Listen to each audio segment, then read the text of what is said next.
Sir. Hey, everybody. It's Justin McDonald. We're in Lehigh Lanes in Lehigh Acres, Florida. This is night one of the Southwest Florida Match Play Summer Scratch League. Right.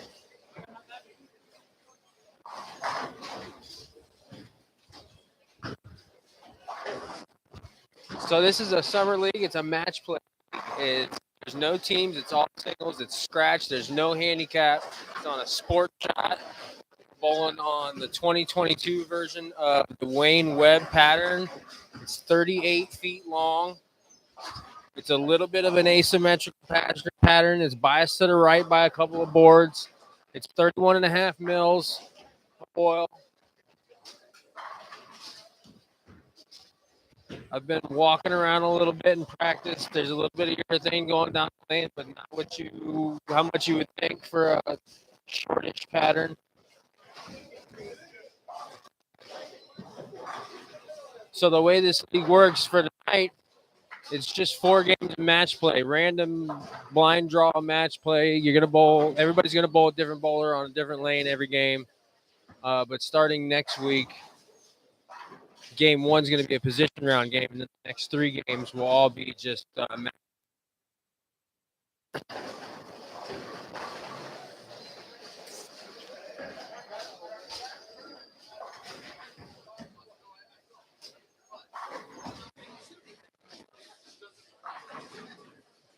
So this league is it's technically 12 weeks. The 13th week is like a roll-off to determine the champion, but it's 12 weeks. It's 4 games a night. They bowl a different bowler on a different pair of lanes every game, theoretically. Sometimes you might end up on the same pair of lanes for a couple of games in a row or something for the position round thing. But it's a point for a win, obviously a half a point for a loss, and nothing for a tie.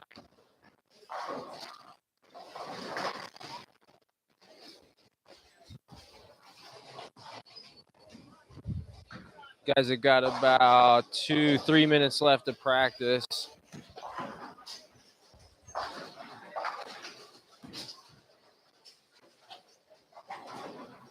Take a look around and see who's bowling who. Looks like Dave Covington's going to be bowling Daniel Gacera first game on 1 and 2.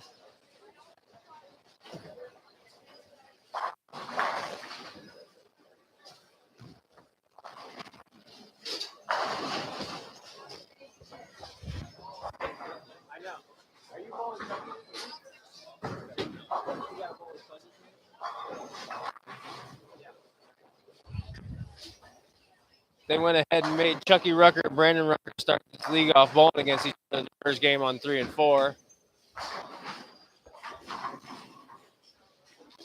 Robert Hilton and Wayne Tabola bowl each other in 3 and 4 to start.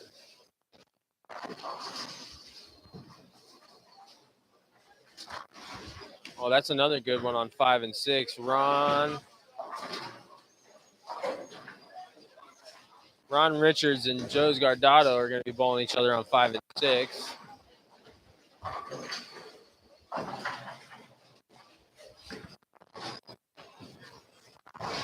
Bobby Hammer's bowling this year. Dennis Beagle's bowling this year.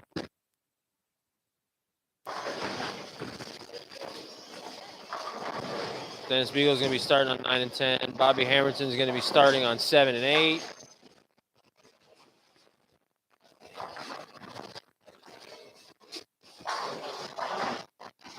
Tyler Altman's going to be 11 and 12 against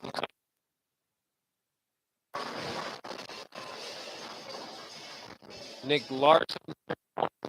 Be starting against Ryan Williams, also on 11 and 12.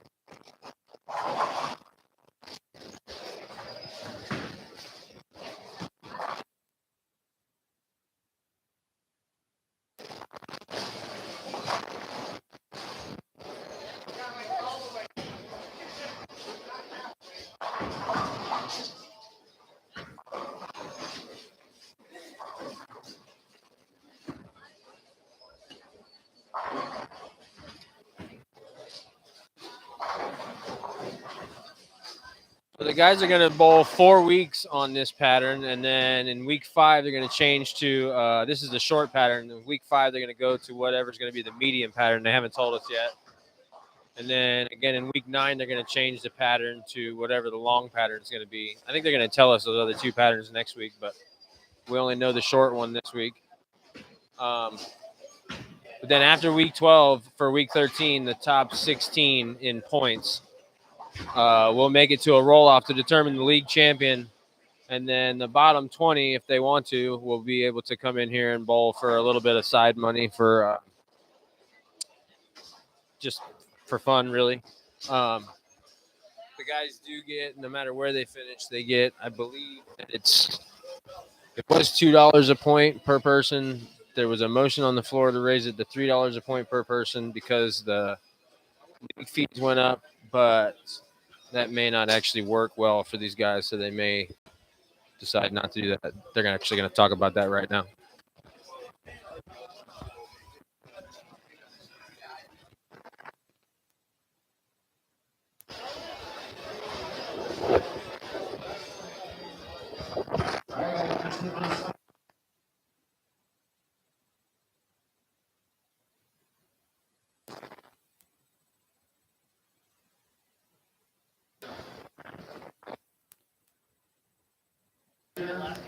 And OJ and Heather Brad will be pre-roll or post-bowling on Sunday. Adelaide post-bowling Sunday 1:30. Also, the shots will be out Sunday is 1:30 for practice.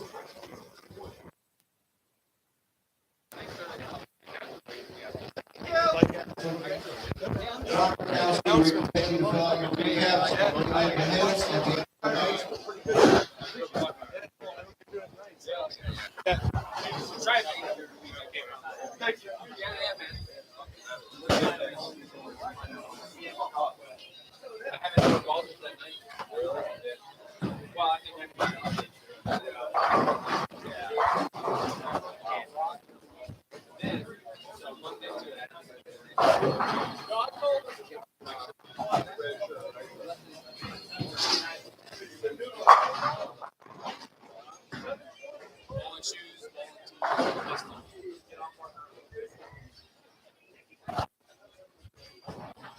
All right, so we're underway. Dave Covington started off with a strike on 1 and 2 against Daniel Gacera. Daniel missed a head pin right, let the 6 count.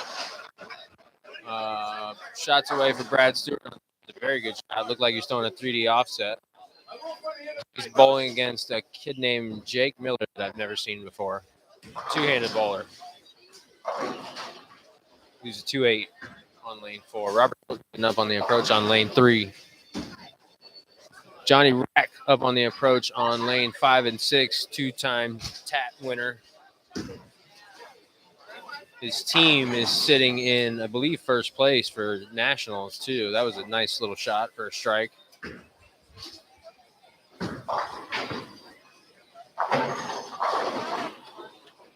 He bowled with Matt McNeil in nationals, a team event, and they whacked them, and they're in first place. I don't think anybody's overtaken them yet. Ricky Nicholson about to shoot there's no pin on the deck, but he says 9 count on lane 9. Luna starting with a strike on lane 1 against Joe Nasso.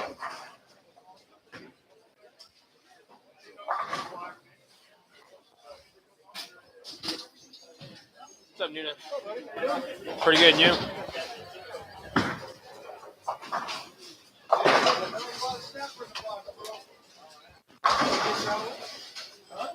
Brandon Rucker up on the approach on 3 for the first shot, bowling against his dad to start this league off. Good looking ball, but left a weird 4-pin. That was a really good shot by Daniel Gacera on lane 1.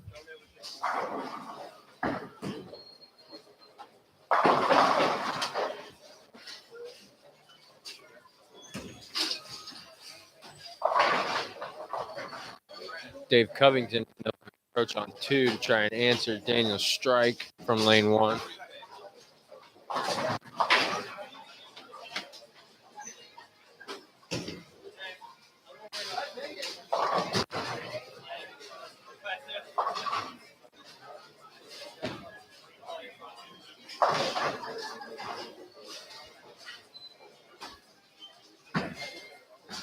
Good looking ball. Got a little lazy down lane though.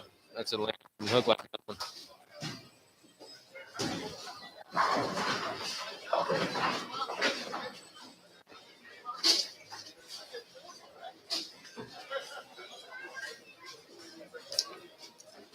Justin, my ball stuck to my leg. I know.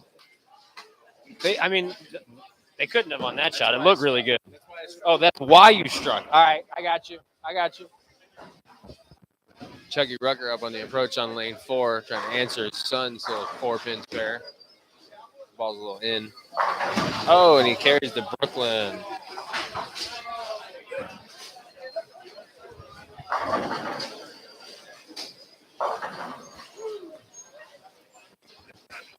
Can't believe you're going to do him like that.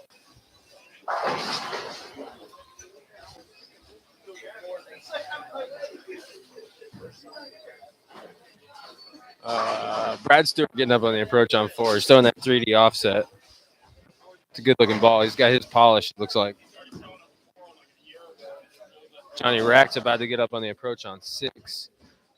It looks like the feeds are kind of a little backwards on our YouTube channel. It looks like the 5 through 8 camera is showing 1 through 4, and the 1 through 4 camera is showing 5 through 8. But I think 9 through 12 is right.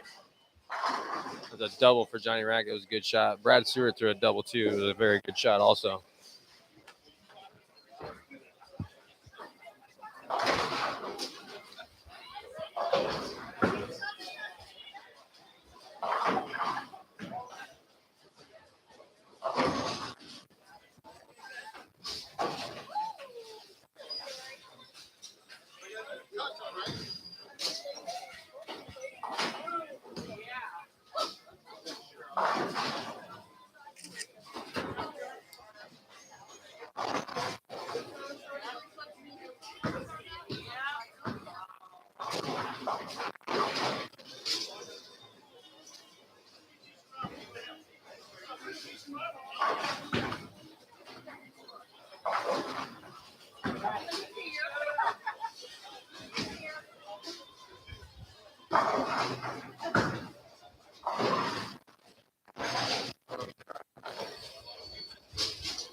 Going the purple hammer.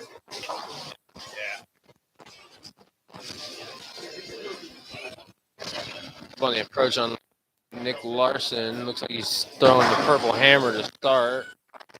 Started with an 8 spare against Ryan Williams to a strike. He looks to also be throwing the purple hammer.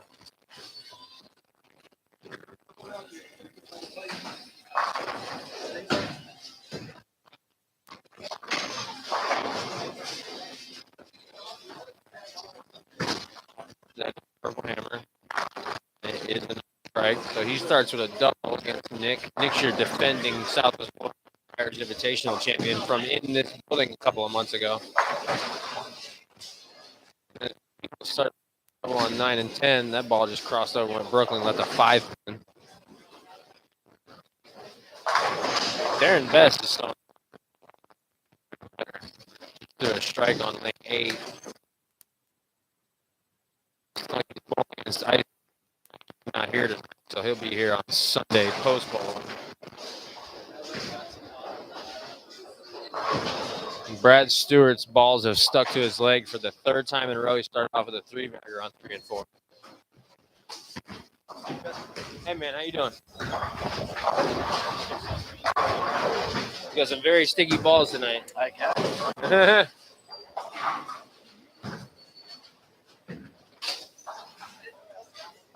Yes, thank you, sir. Awesome.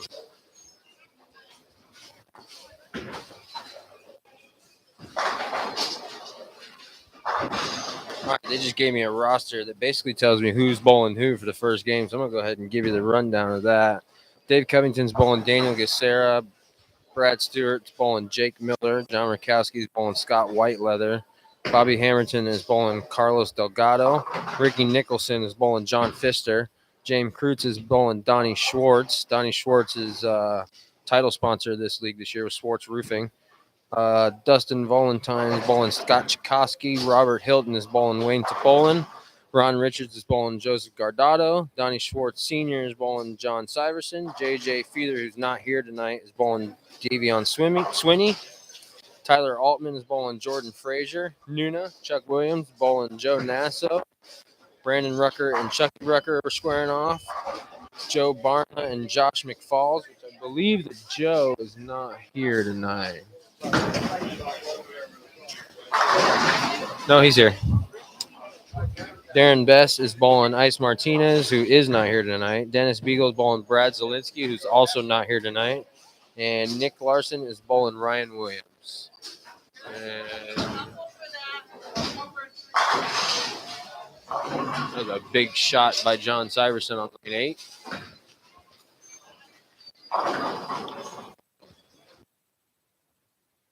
Guardado looking for a double on 5 and 6. Ball goes to the nose, leads to 3-6-10. Daniel Gacera's got himself a 3-bagger after 4 frames on 1 and 2. That's a tricky pair. Bowling against Dave Covington. He just threw the ball down lane 2, and the ball misses the head pin right. He's struggling a little bit on that pair.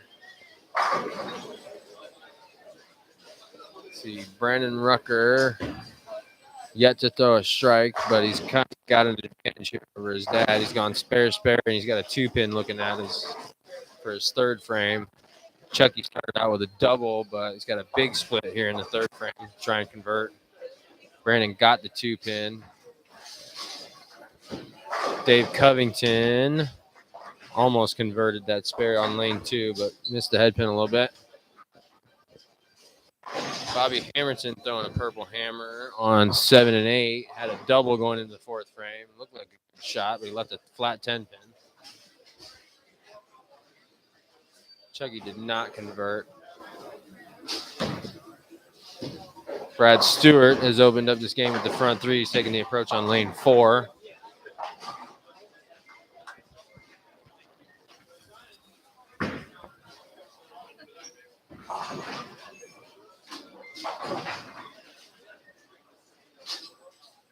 Bowling against Jake Miller, who opened up this game with an open and then threw a double. He just went.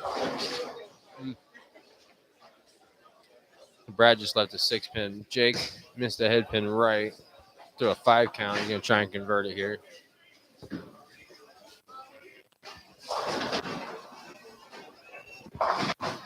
Bobby ends up on the approach on lane 8 to shoot that 10 pin.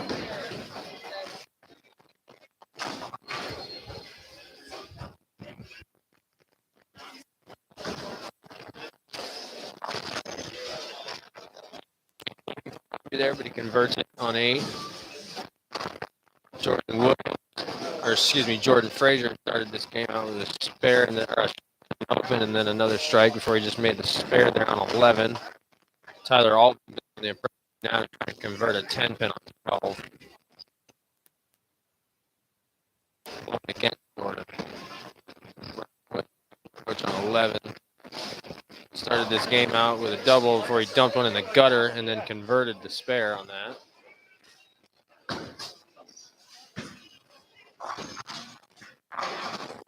That ball looked good. All through it and almost left a 9-pin. Something came off the side. Nick Larson had finally thrown a strike the first time he was in the approach against Ryan.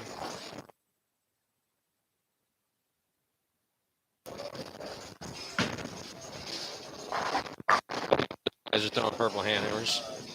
Dennis Beagle's fixing to take the approach on lane 9, also purple. Before he went 9 spare and then struck out. Dennis's ball is wanting to hook a lot on 9 right now. That one hooked up to the face, and he's looking at a 2-4-7.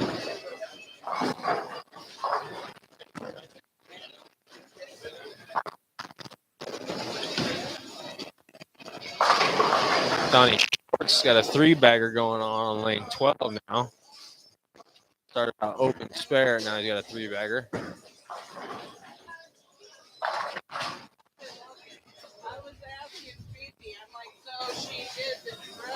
Daniel Gacera on 2. Started out with a spare, and he's got a 3-bagger going on. Just made it a 4-bagger, late 10 pin.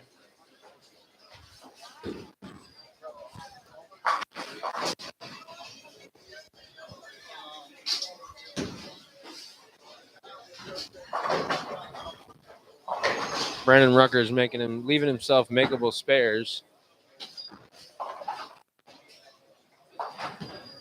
He hasn't been able to strike yet.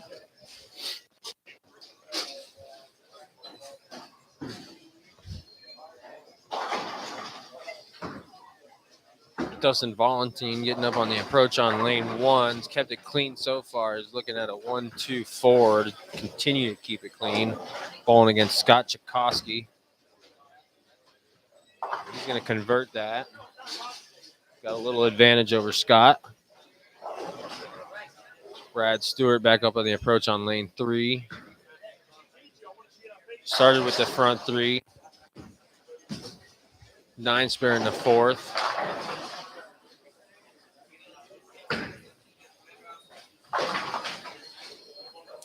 Throwing that pink 3D offset. He's very far left to start. Good looking ball. Yeah, that was a big shot. That was a good one.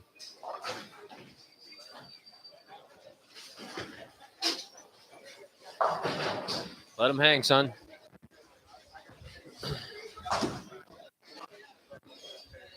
Robert Hilton getting up on the approach on 3. Started out spare strike, going into the 5th frame. Bowling against Wayne Topolan. Wayne started out spare strike, spare. So Robert's got a small advantage here.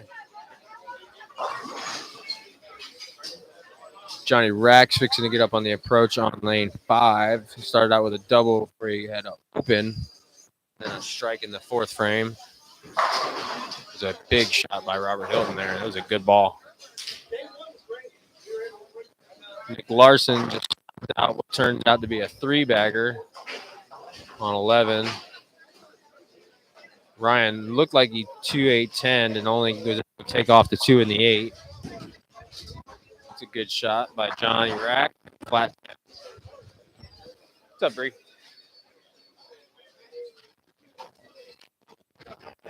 Wayne Topolan getting up on the approach on 4. I believe that's an reality in his hand.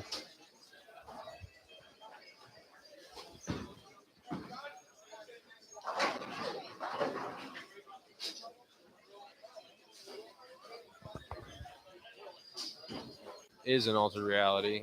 He got it inside a target and he leaves it. It's at that 310.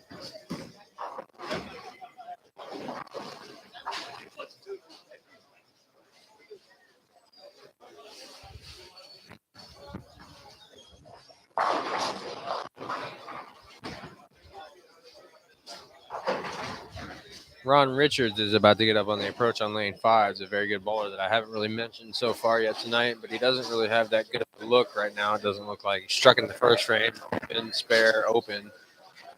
The 5th now, bowling against Joe's Gardado.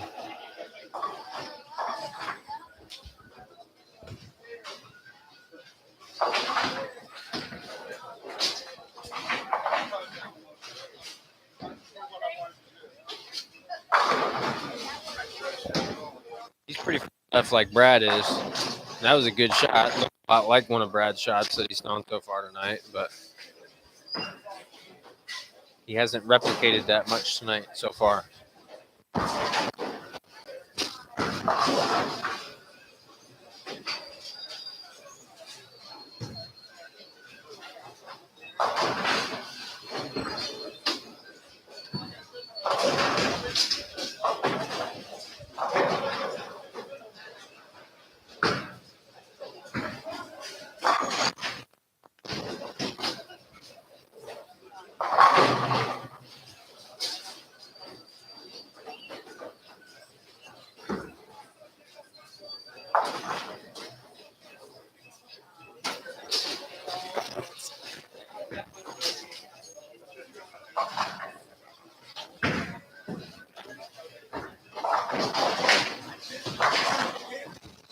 Oh, that's funny.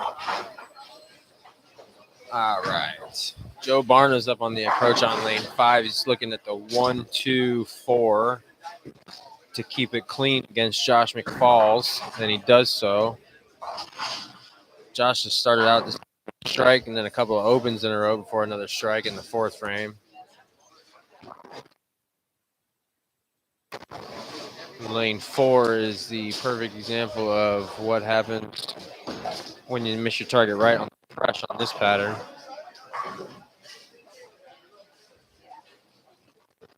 Josh is not enough ball speed to be throwing.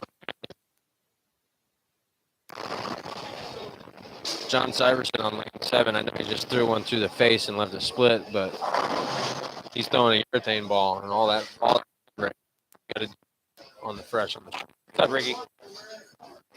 You know, Ryan Williams getting on the strike train on in the fifth. Larson had a 3-bagger going himself.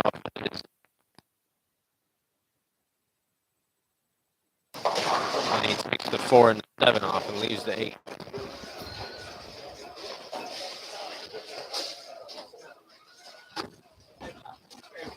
Donnie Schwartz, part of our title swan.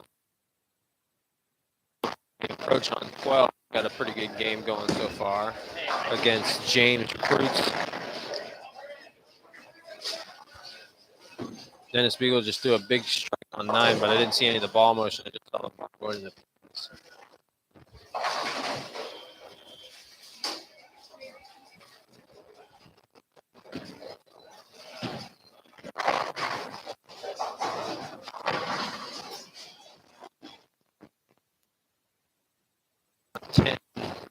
All over this game.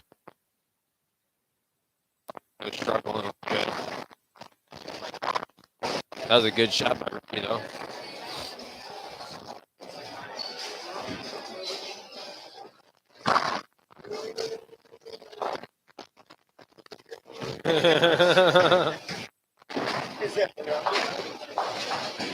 James left a 7 pin and converted it. Jordan Frazier getting up on the approach on 12 now.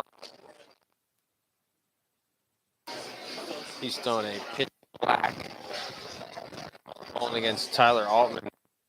Very struggling a lot right now. Tyler started out strike, open.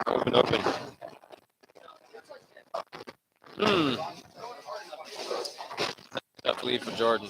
It's a 4-6-7. Open the door a little bit for Tyler. Tyler shockingly is not throwing urethane, and that might be part of why he's struggling so bad.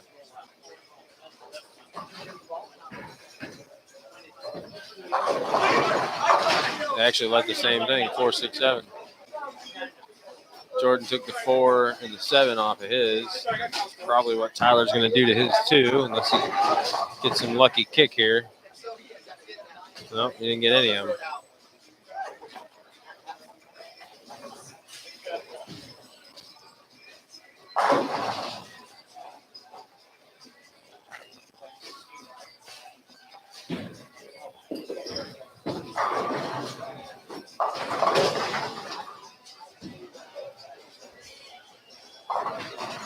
Beagle's about to get up on the approach on.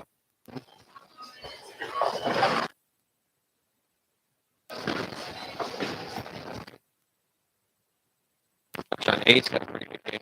Started with a spare. Another spare. Now you got 3.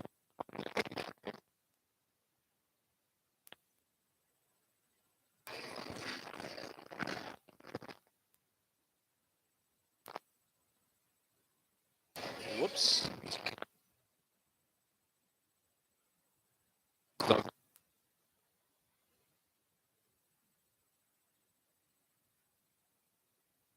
By Dennis Beagle on lane 10.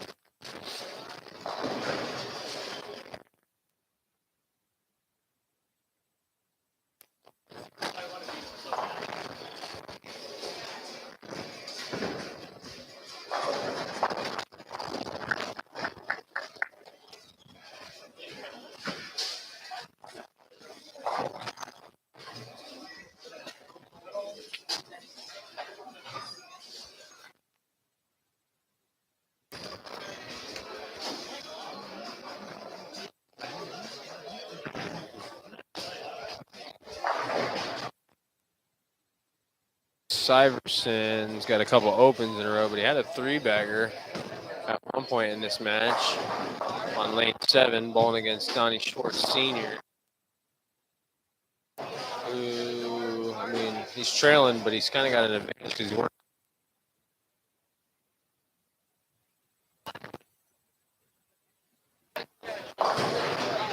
Whoa, that was some interesting carry. John just whacks on it. Oh, look at the member carry by Johnny Rack.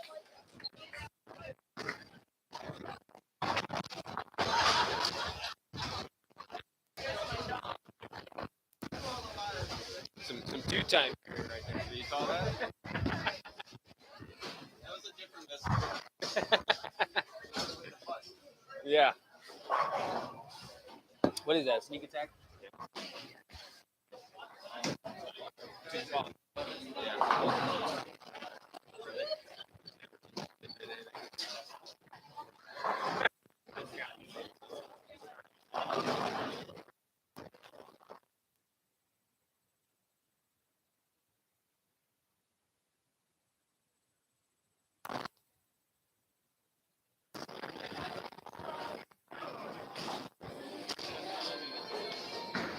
Got a couple of big-ish games going. Daniel Gacera on 1 and 2 can strike out for, looks like 247 against Dave Covington.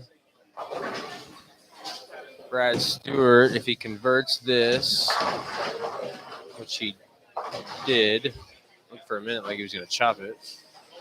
He can shoot 235 against Jake Miller. Struggling a little bit this game.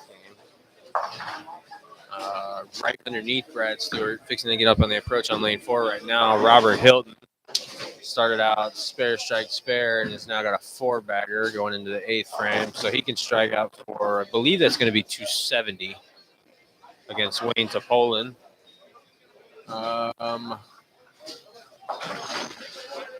Let's stick with Robert and see if he does strike here. He's left. Ball crops over. Actually, it never even made it to the right of the head pin, so he missed his target there. Left a 10 pin. So if he picks it up and strikes out, it's going to be 239, which is going to definitely beat Wayne. Wayne's struggling a little bit. Bobby Hamilton is throwing the ball really good, but he can't really carry very well tonight so far.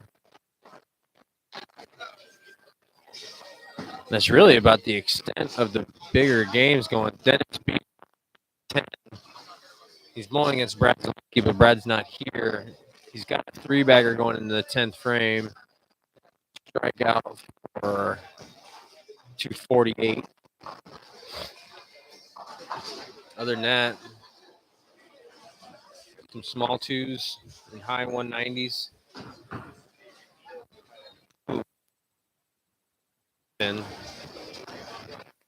so out, it's 174. So Bobby needs a pin to lock Carlos out. Josh McFalls just left a gnarly 8-pin on lane 6. Daniel Gacera just threw a big strike on lane 1 that I heard. I'm standing behind lane 7. I mean, it's not hard to hear something from lane 1 behind lane 7, especially in this bowling alley. But Gad gives him the first one. If he gets the next two, it's 247. That's going to be here. Dennis 48.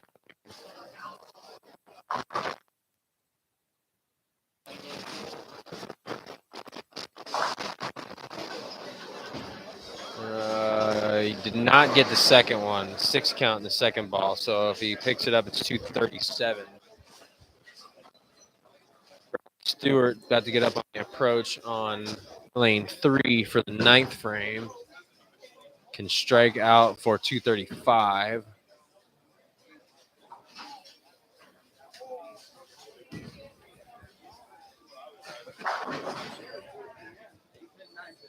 Brandon and Chucky Rucker both struggling, but the match is just about even.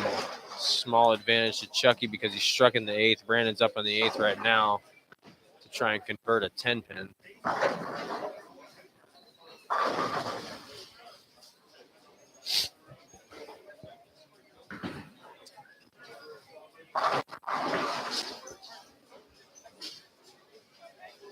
So Daniel took 3 off of that 4 and shot 236. Dave Covington struggled a little bit, and I think shot 183. I think is what I saw. Scott Chakosky just threw one down lane 1, started to get it together here towards the end of the game. He's got an advantage over Dustin Valentin. He's probably going to win the match. Dustin can strike out for 187. Scott has 170 in the 9th and threw an 8 count in the 10th. So he needs to pick this up, I believe, to lock him out and then get some count.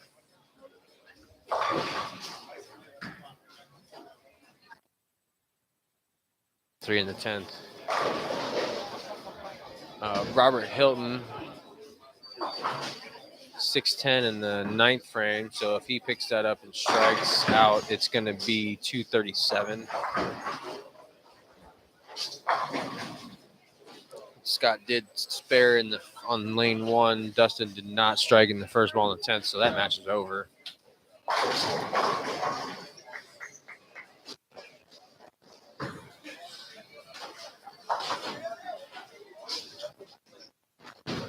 Robert Hilton with the spare on lane 3.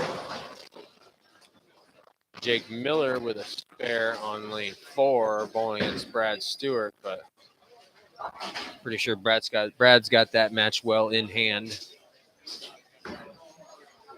Dennis Beagle getting up on the approach on lane 10 for the 10th frame, carrying a 3-bagger in there. He can shoot 248. This is going to be a high game of the first game if he does.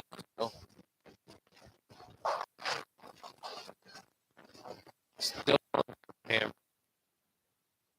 The lane. Ball crossed over the arrows at about 8. Wide a target, I think. 6 split, and that's not a pleasant sight. So if he picks this up and strike, it's going to be 224.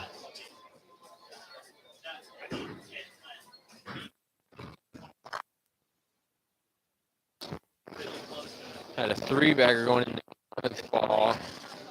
Missed headpin right. Bobby Hamilton crossed over on the fill ball on 7 for 194 to beat Carlos Delgado's 162.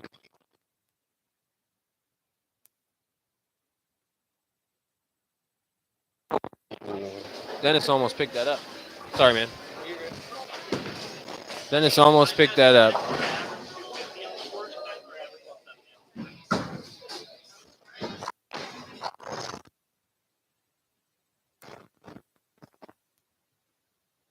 Fixed it.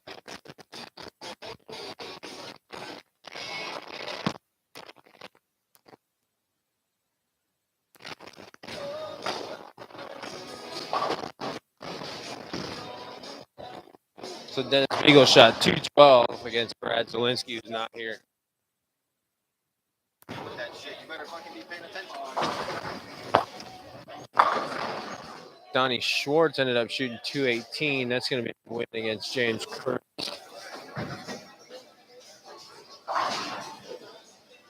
Jordan Frazier is going to get a win against Tyler Altman. He struck the first ball in the 10th frame. Tyler can't.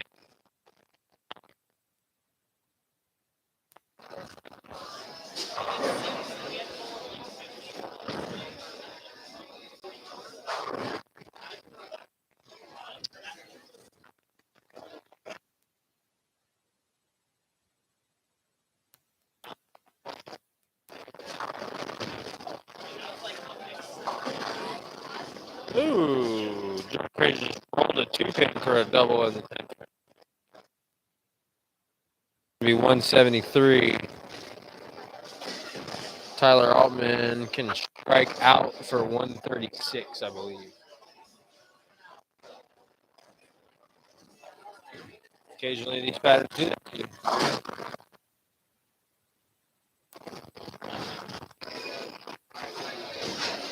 Nuna got him to win with a 190.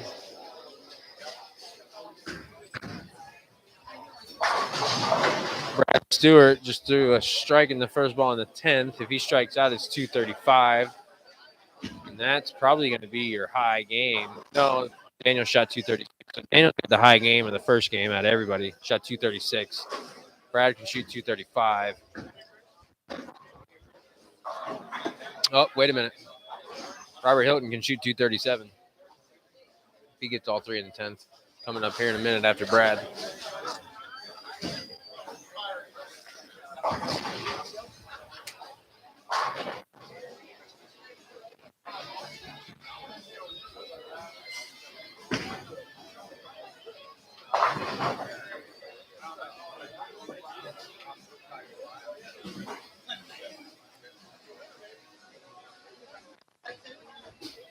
Hi.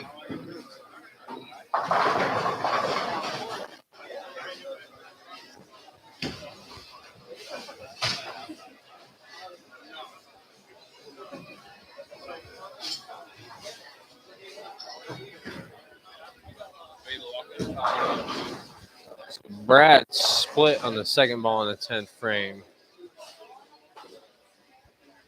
Shot 219, still a win.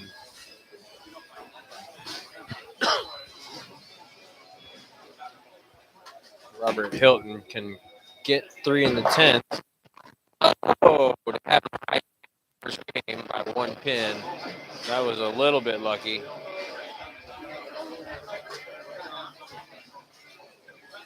And everybody's going to change lanes here. That's what we do in this league. After every game, everybody changes lanes. You'll see starting next week, you'll see a guy or two that stays in the same pair of lanes for 2 games in a row. But Chucky Rucker had a double going into the 10th frame there. Threw a good shot at flat 10. Robert Hilton got that first one in the 10th, so if he gets this one in the next one, he's got the high game for the first game. Got that one.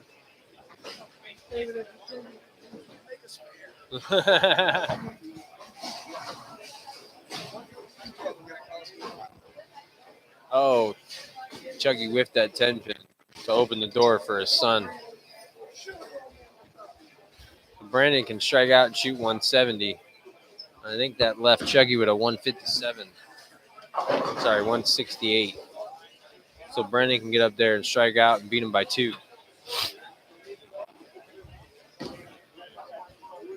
And Robert did get the last one for the 237. So that's going to be your high game for the first game of the whole league. Is a 237 by Robert Hilton. In a win over Wayne Topolan, who shot 198, and a lot of other times that'd be a win, but not tonight. John Rakowski up on the approach. Got the first one in the 10th on lane 6. He can get these last 2 for 200 even. Bowling against Scott Whiteleather. Scott's looking at a 4.67 spare, so the chances of this being converted are super high. That's a 138 for Scott. John, like I said, if he gets this last one, it's 200 even.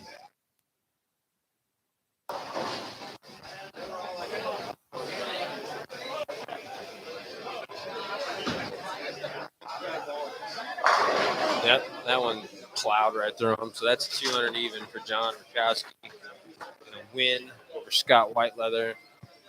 Joe's Gardado's getting up on the approach on 5. He can strike out for, I believe it's going to be 204 against Ron Richards, who has really struggled in this game and can only strike out for, I believe it's going to be 165 if he gets all 3 in the 10th. He's moved way right. He was way left. Now he's way right. Throwing a purple hammer. And that was a good ball, and strikes plopped right to the pocket. Joe's got left with what looked like Obsession Tour Pearl. It was a gold ball.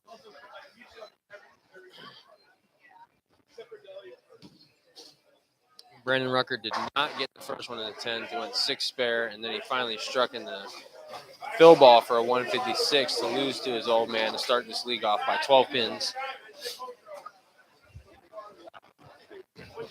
As soon as 5 and 6 finishes, everybody's names will move around and I'll be able to tell you who's bowling where, but I don't have a clue right now. I know Brandon Rucker is going to be bowling on 1 and 2 because he's moved his stuff over there. I know Tyler Altman's going to be on 1 and 2 because he's moved his stuff over there. Looks like Carlos Delgado is going to be on 1 and 2. Looks like John Pfister is going to be on 3 and 4. Johnny Rack just put his stuff on 3 and 4. Wayne Topolin maybe staying on 3 and 4. It's kind of unusual first night. Usually that doesn't happen unless he just hasn't got his stuff yet and moved. Rickner got all 3 in the 10th. Now they go to the urethane ball and jump to the opposite part of the lane. But it's not going to be enough. 165 against Joe's Guardado, shot 193. So it's a 28-pin loss or win, depending on how you look at it, I guess. And the bottom match on this pair, the last match to finish the first game, is going to be Josh McFalls against Joe Barna. And looks like Josh is probably going to end up winning this match. Struck the first ball in the 10th. Gives him 143 in the 9th, so he can punch out for 173. Joe had an open in the 9th, leaving him at a 153, and then he just missed the head pin right first ball. 6 counted. And that ball is not going to get the spare. So that's going to be a 160 for Joe Barna. Josh McFalls really only needs like an 8 win, I think. And that's a strike, so that's a win. Still got one more ball to throw, but that's a W.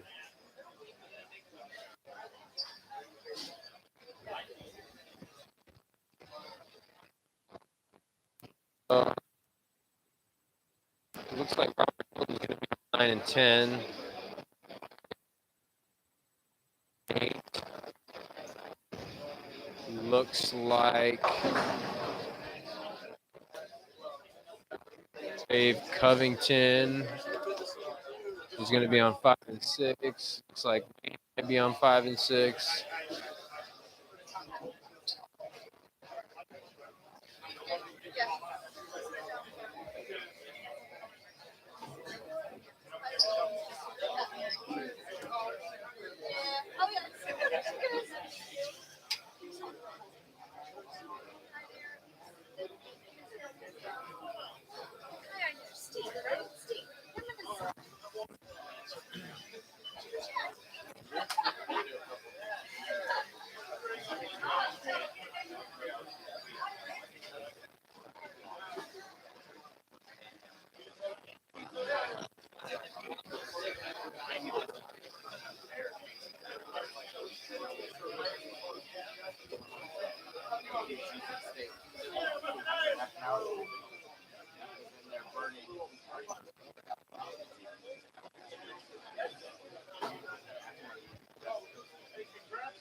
Let's see.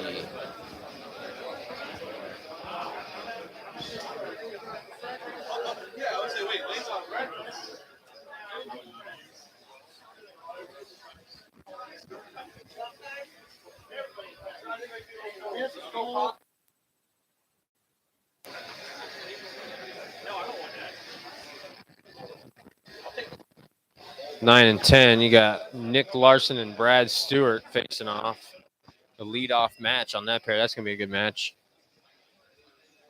The next pair over, 11 and 12, you got Dennis Beagle and Joe's Guardado starting off on that lane. That pair of lanes, that's going to be a good match.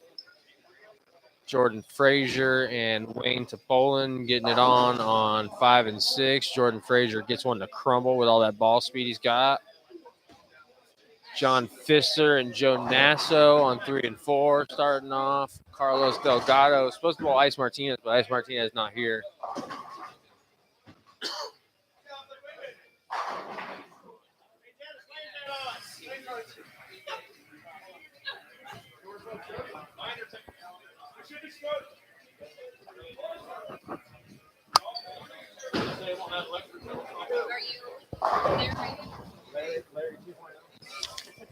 You almost ready to start rolling again?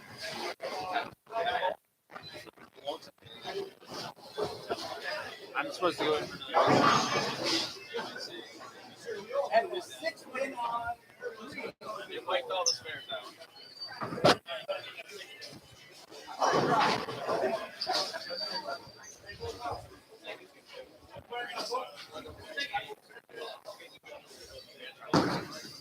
So I believe that Tyler Altman, who just threw a ball down lane 2, is supposed to bowl against Brad Zielinski, but Brad's not here. So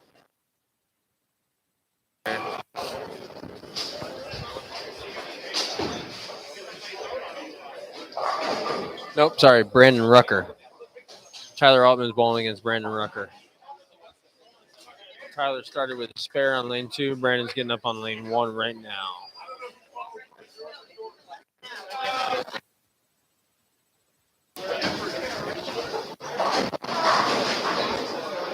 Good looking ball, just a little light.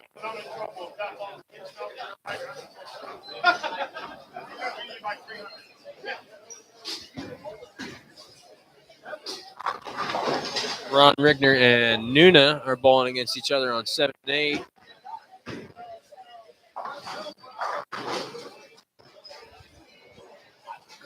Dave Covington and Chucky Rucker bowling against each other on 5 and 6. Dave Covington starting to match out. Chucky will be up in a second. Donnie Schwartz Sr. gets on the approach on 6. Spare for Ron Richards to start on lane 8. Bowling against Nuna, Chuck Williams. Daniel Gacera fixing to throw his second frame on lane 7. Whoa.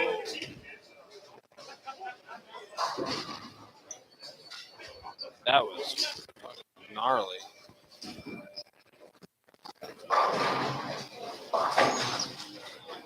Ryan Williams bowling on that lane also. He's bowling against Brad Zielinski, who's not here tonight. 2 blinds on that pair. 2 blinds on that pair. The other blind, there's 3 of them in here tonight, is on 1 and 2, is Ice Martinez. Chucky Rucker started off with a big strike on 5 and 6.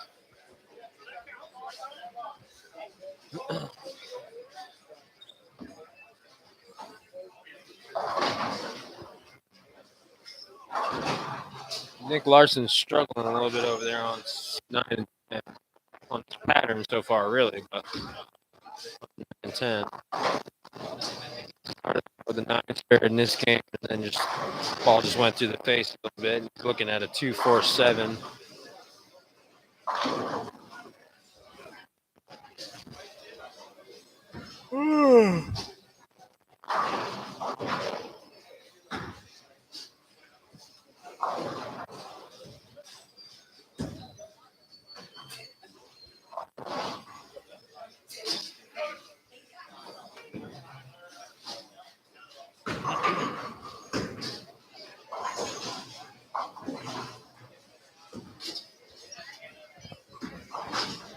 Josh McFalls, I believe, is bowling against Scott Chakosky on 3 and 4. Is about to take the approach for the first time in this game.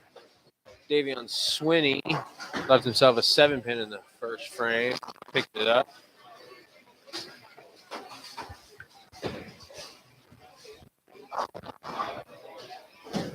Brad Stewart started this game with a strike in the first frame on 9, and he's fixing to take the approach on 9 in the second frame.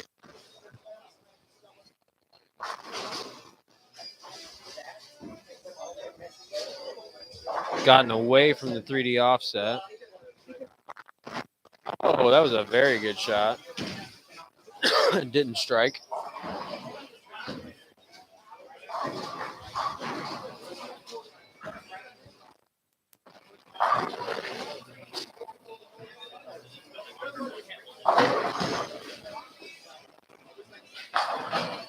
Shot, it's fun.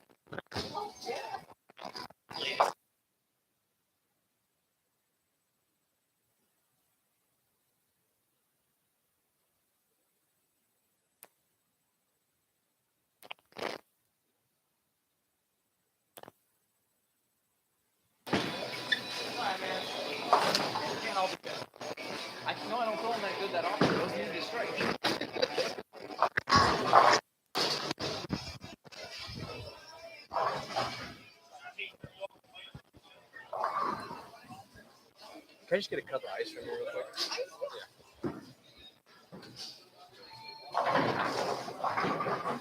Perfect.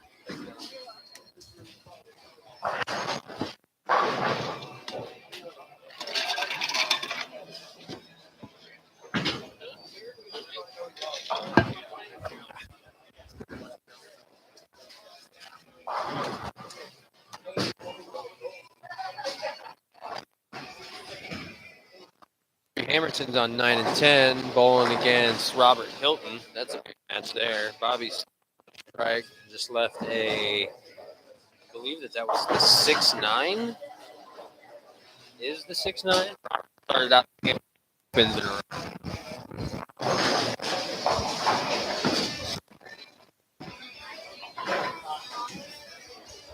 Daniel Gacera fixing to get up on the approach on lane 7. Started out this match open, spare, strike. I believe that that's a fake. I don't know when he started third stuff, but he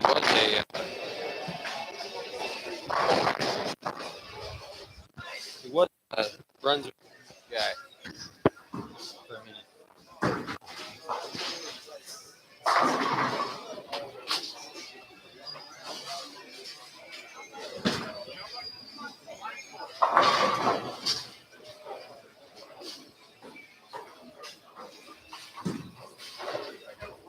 Howdy, howdy.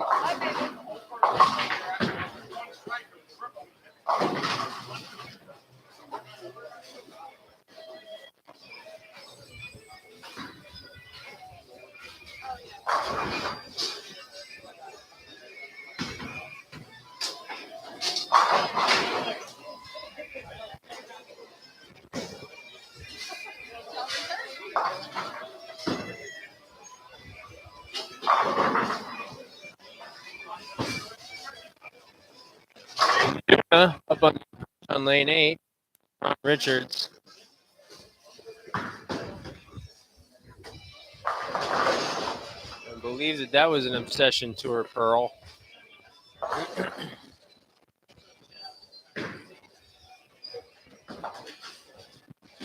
Ron Richards in the urethane ball still. The ball's not reacting the way it was on 5 and 6 a minute ago to finish.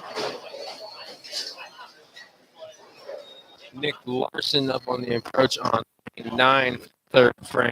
Still his timer. Bowling against Brad Stewart, who started the game strike. Nick's ball just crossed over and it struck, but he's actually kind of Dennis Beagle.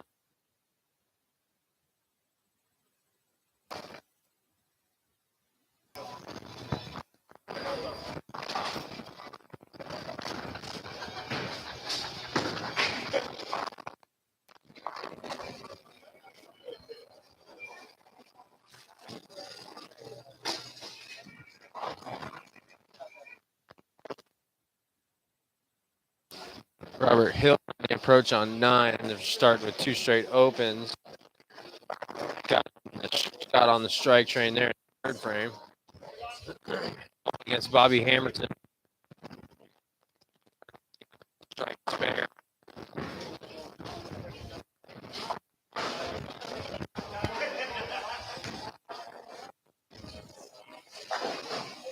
These guys on 7 and 8 are going to move right along. It looked like Daniel Gacera ball changed. I believe that was muscle camo there on lane 8. And it struck, but he didn't really like the motion out of it.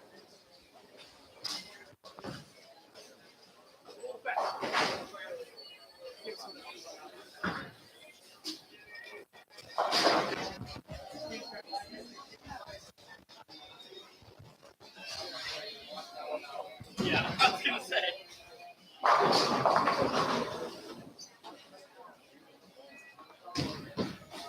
Wayne Topolin. I thought that ball was really going to strike Wayne. That ball was looking good. He was carrying a double going into the 4th frame after a spare in the 1st frame. But that ball just didn't really react, and it left him, I believe that is a 2-4-5. He's bowling against Jordan Frazier. There isn't much of an advantage for anybody in that match, honestly. Wayne's going to have the score advantage, but Jordan's on a strike in the fourth, where Wayne's going to be on a spare at best. He'd convert the spare.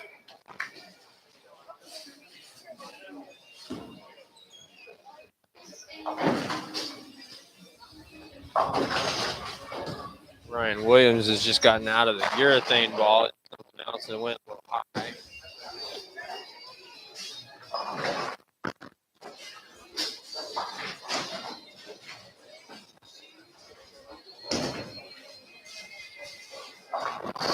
See what's going on down here on 1 and 2.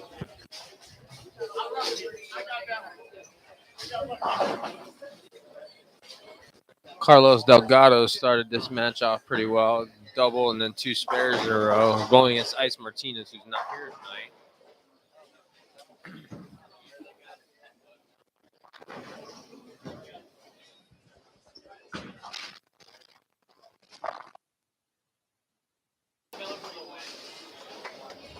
Jake Miller there on lane 2 just threw a Brooklyn strike. Started out strike, spare, double. That was a good looking ball by Carlos. It just didn't strike. Tyler Hoffman getting up on the approach on lane 2. Struggles are continuing a little bit here. Just went 9 spare, 9 miss, and then a strike, and then another 9 spare. It looks like he's throwing that new sneak attack from Radical. That was a good looking shot. He's bowling against Brandon Rucker, who has not thrown a strike yet in this game, but is clean still. 3 and 4. That was John Fisher that just came 3, converting that spare. Davion Swinney looking at a 4.67, bowling against John Rakowski, who's about to take the approach here in a second. Started out this game with the front 2. Davion takes the 4.7 off, which is what most people do with that.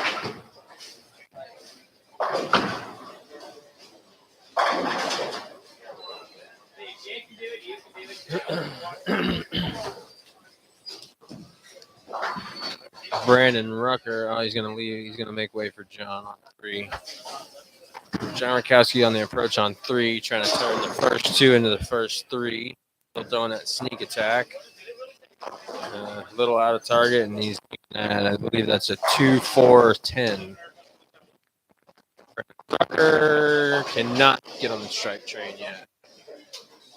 I think he's just creating too much angle through the front part of the lane and not getting around it enough to make it turn on the back end. Oh, Scott Chakosky could have got his first strike of the game for the same price. That was a good looking shot, man.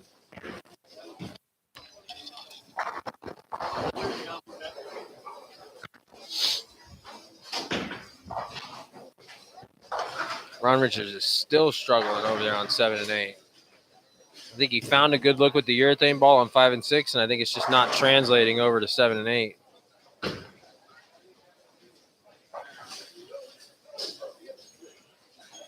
Ryan Williams got out of the purple hammer and is now throwing a pitch black. I don't know.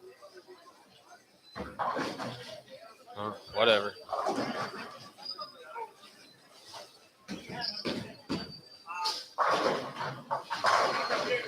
It struck. The purple hammer wasn't. So.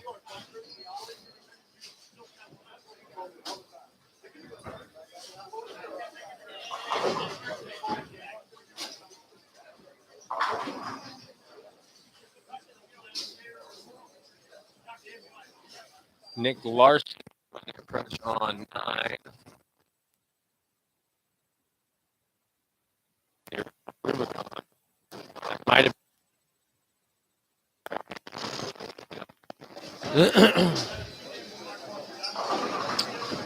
Oh, we got a gutter ball on lane 3.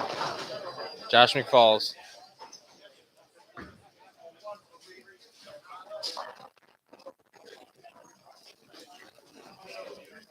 It happens, folks, especially on short patterns. You miss your target right, and there's not much out there to keep it from going in the gutter, really.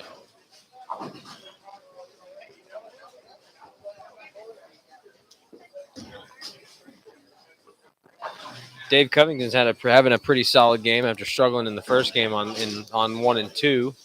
Started this game out with a double and then a spare and a strike and another spare.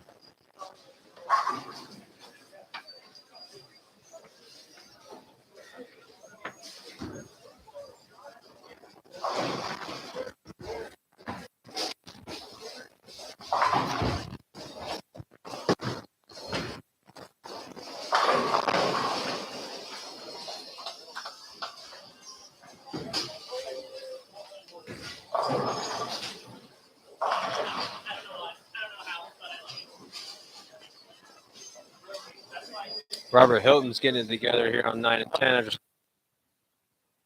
double after that. Ball is a little high. It could strike. Nope. Almost did.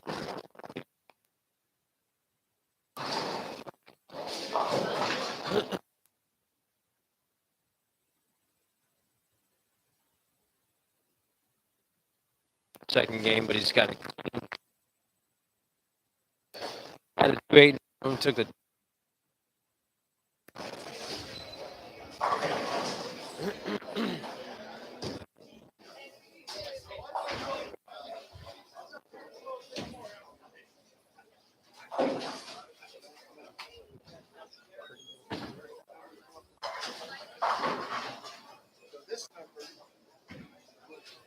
Jake Miller's having a pretty good game after struggling the first game.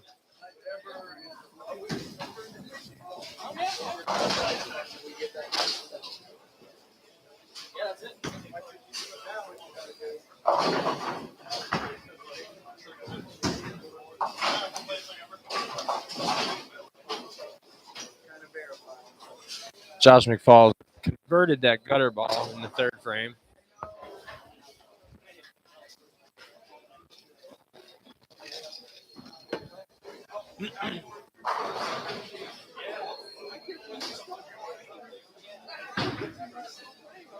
Dave Covington up on the approach on 6. Got a good game going. He's pretty far left. He's been throwing a Paragon since we started. Polished. And it went up high. Daniel Gacera had everything's on tape. I just didn't say nothing about it.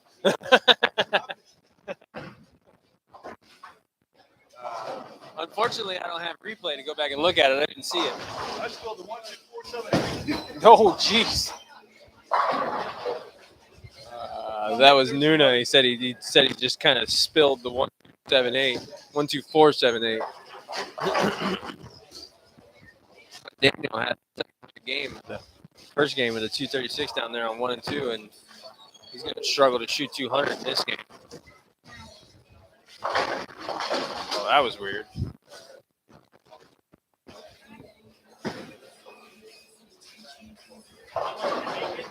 So he's probably not going to convert that. Say he gets 9. It's going to give him 123 in the 8th. He strikes out at 20. Feeder who's not here. Feather, I'm not sure. I think it's Feather actually. Oh, and he did convert it. So he converts that, and now he can shoot. I believe it's going to be.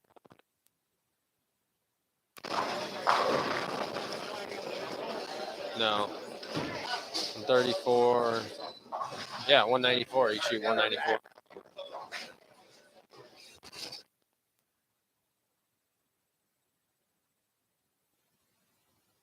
Seven, still trying to play Thane ball.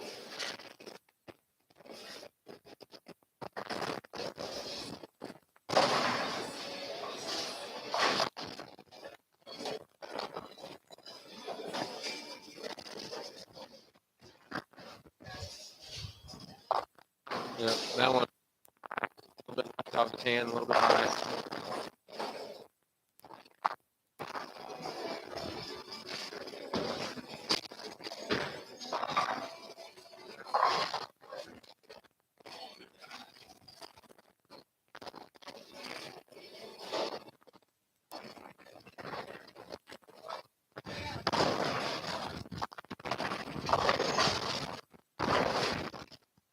Nice little strike there by Newton. Giving himself a 3-bagger going in the frame. In the first frame, he had a bunch of spares after that. And then started striking in the 6th frame.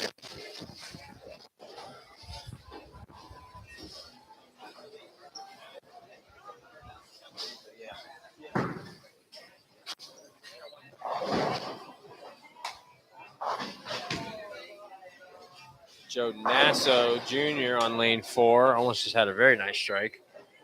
I'd rather be lucky than good, goddamn. Went up just a little bit high and left a 9-pin.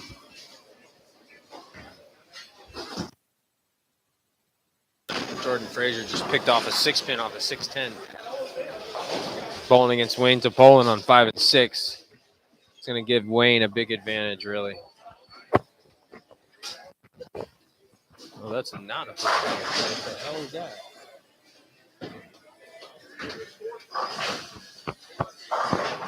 Huh. Bobby Hamilton just came by me with a urethane ball. It looks just like a purple hammer, but it is not one. I think it's a swag ball.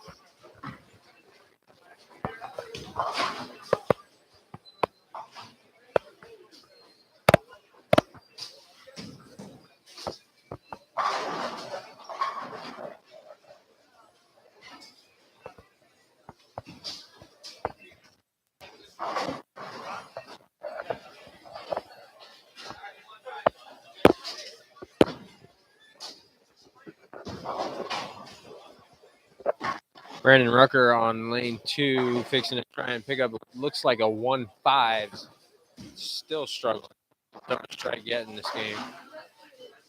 Probably going to lose this match, unfortunately, to Tyler Altman, but he's not throwing it bad. He just can't strike.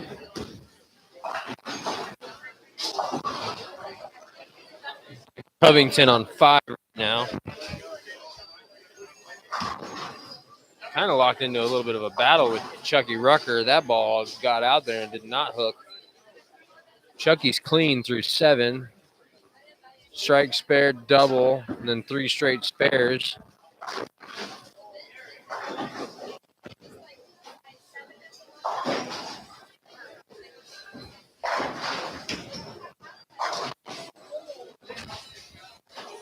Larson's still struggling over here on 9 and 10.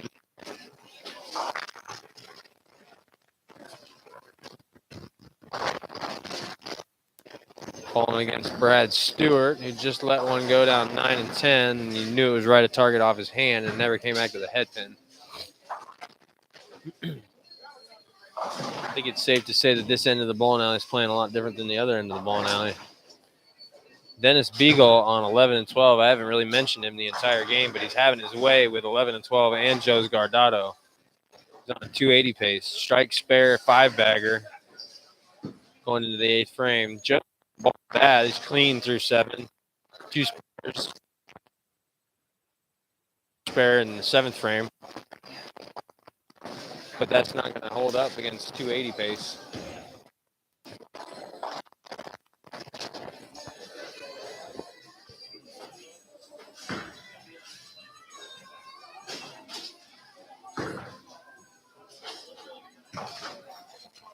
Fair, Nuna.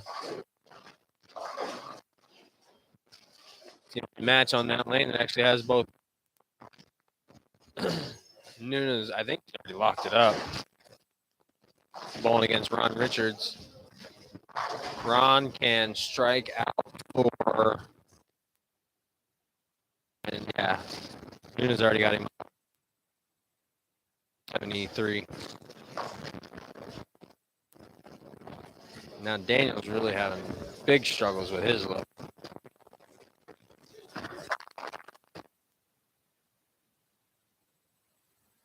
I don't know why you're throwing that.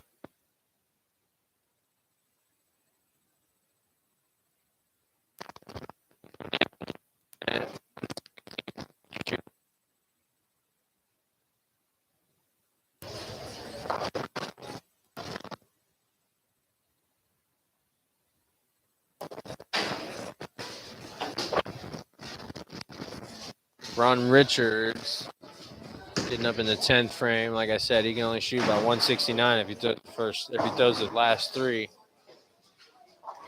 Nunes got 173 if he goes in the gutter twice, so that one's over. But Ron should be trying to find something here, but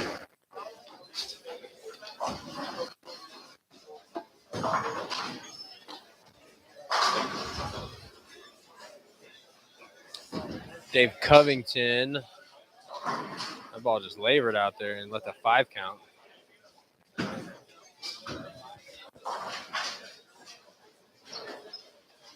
Let's see. I'm gonna look around. Some of the pairs are already starting to finish, which isn't smart because lane 3 and 4 is only in the 5th frame. But Jake Miller on 1 and 2 can strike out for it looks like 225. His match, John Syverson, can strike out for 220. 3 and 4 ain't far enough along for me to really tell you if anybody's shooting big, but that's the pair that John Rakowski's on. He's fixing to get up on the approach on 4 right now. Started out the game with a double and an open before a spare, and I believe he struck again in the 5th. Yeah, he did. I needed the graphic to clear so I could see it. Bowling against Davion Sweeney. Just threw the ball down lane 3. Davion's throwing altered reality. That was a strike. It was a little high. Good shot. He run left. Going to be right at target. Yep. I've never made it back to the head pin. So he's got a clean game going. If he picks this spare up and strikes out, it's going to be 30. And honestly, that's like the highest game I see out there other than Dennis Beagle's 280 pace that he's still on. He did make the 5-bagger into a 6-bagger in the 8th frame. Johnny Rack just got a double.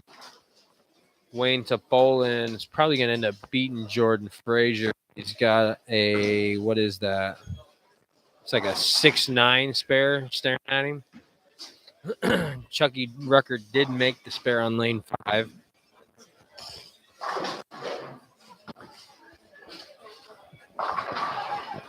Wayne Topolin converts the 6'9" spare. So if he strikes out against Jordan, Jordan can strike 9th and 10th. 194. So if they both strike out, Wayne wins by 4. Daniel shot 160. Ron Richard shot 145.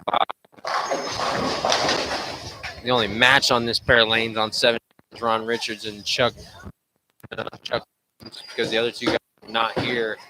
Nuna got the first one in the 10th and can strike out, get the last 213. Dennis Beagle got the 9th on 11-12, so he's now got 280. That's gonna be the lefty to watch for. There ain't a whole lot of lefties in this league. And if he gets lined in, there ain't nobody over there to mess with him. But he knows how to break a bear down for himself. Not that they're on the same pair the entire time, but he knows what he's doing. Robert Hilton, who had the first game, or the high game of the first game, is struggling just about as bad as Daniel Gacera did here in the second game.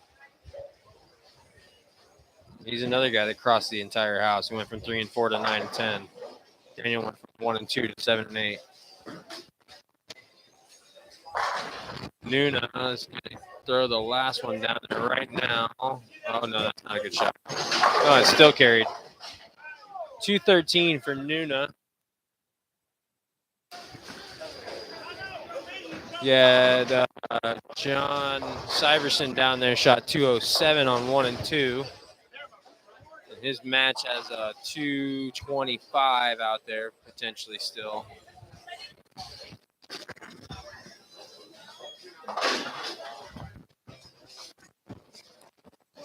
Nick Larson about to get up on the approach on 9 and 10.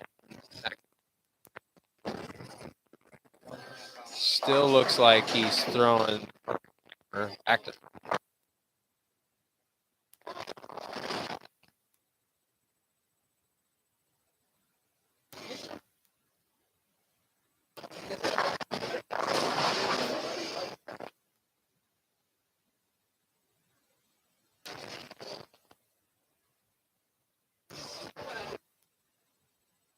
right now.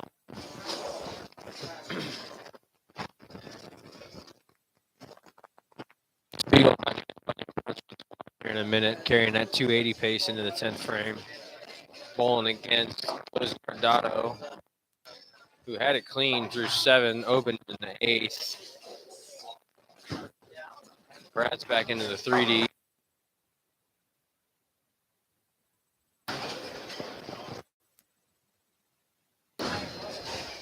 That's a good looking ball. Yeah. So Dennis got the first one. Needs the last 2 for 280. That's a purple hammer with no thumb hole. Yeah, that guy's stupid good. Yeah, right? Purple hammer, no thumb hole.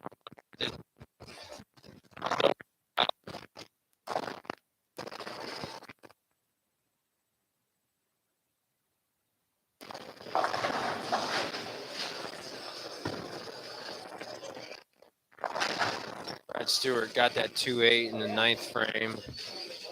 He's going to probably end up losing this match to Nick Larson unless Nick opens in the 10th frame.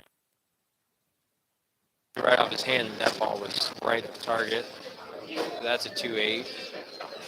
So you can pick this up for 268, which is obviously a game. Otto just opened 182.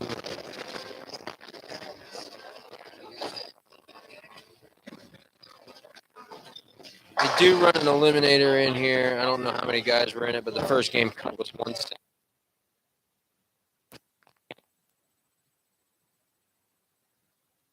I think he's got 2 of them with the thumb and without a thumb. 1 with the thumb.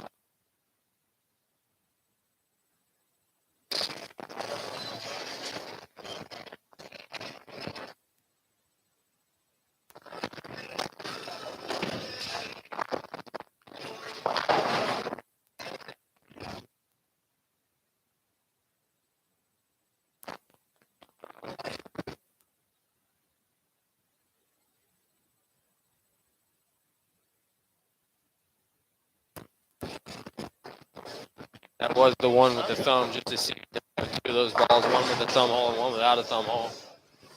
Obviously, the one with the thumb hole, he has to put his thumb in it when he throws it.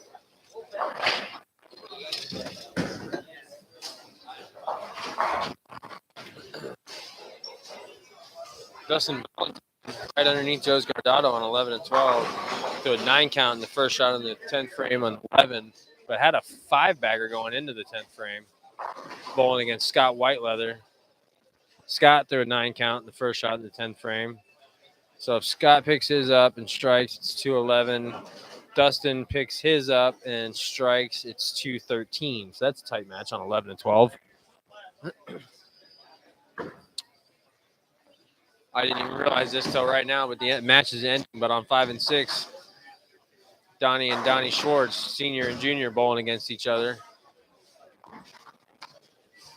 Both of them struggling. Donnie just whipped 6 to the right for 136. Is going to give Dad. Dad can strike here in the and he throws a count for 156. Let's see. 9 and 10 in the frame. Nick Larson got a gutter ball on the shot in the 10th frame. After having it going into the 10th frame. Brad Stewart struck the first one and he can get the last 189. This up and strikes. It's going to be tight. So explain why he's throwing it right down the ball's hitting the lane one board.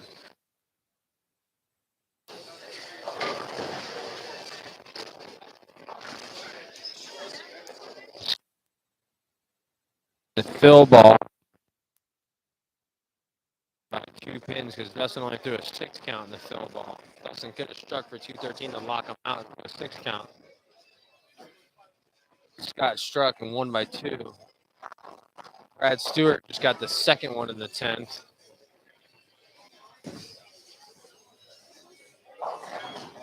So Nick needs a 9 count to win, 8 to force a tie, 9 to lock him out.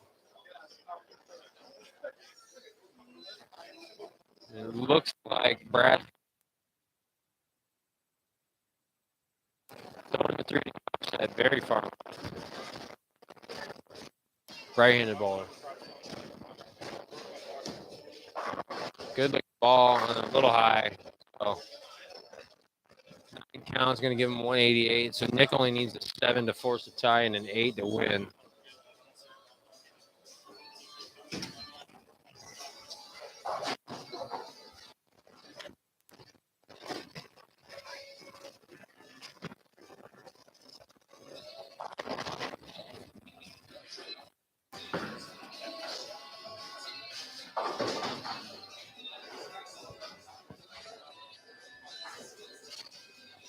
I'm going to stick around this pair and watch Bobby Hammer Hilton finish up, and then we're going to go down to 3 and 4.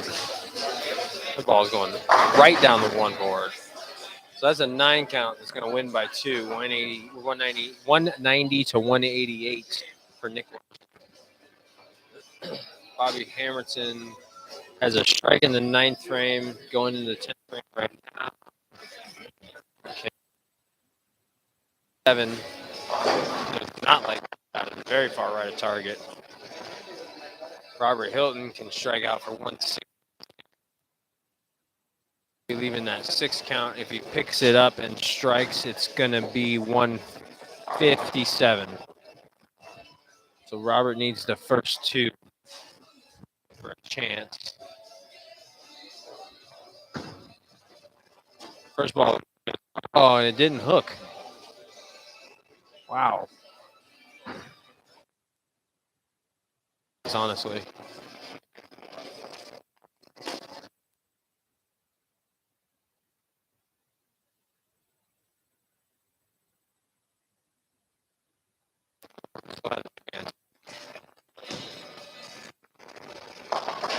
He did not convert.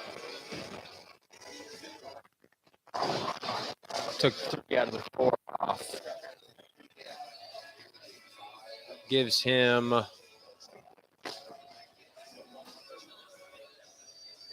$145. Robert can pick this up and strike for 6.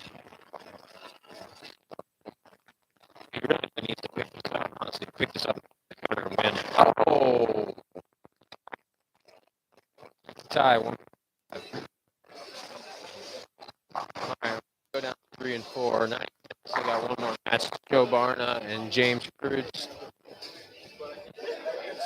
Joe Barna just threw the first one in the 10th to give him a double. James Cruz is working on a 9 spare. James is likely going to win this match. That's not a good ball, though. So hold your horses on that thought. Joe Nasso and John Pfister on 3 and 4. Joe Nasso's trying to pick up a 10 pin to have a chance to strike in the fill for 177. Joe Barna on 9 and 10. Let the 6 count in the second ball in the 10th frame. He can pick it up for 181. James Cruz shooting at the what looks like the 1-9 right now. It might have been the 2-5. Picked it up, so he's going to win that one. Joe Nasso, 9 count in the fill ball for 176. John Pfister just needs 1 pin to win. And that's a good-looking shot for a 9 count. And that's going to be a 185 win for John Pfister on 3 and 4. Davion Swinney getting up on the approach on 3, bowling against John Rakowski, not bowling well this game. Davion's not. John's doing what John does. He's fixing to shoot 225 on a tough pattern.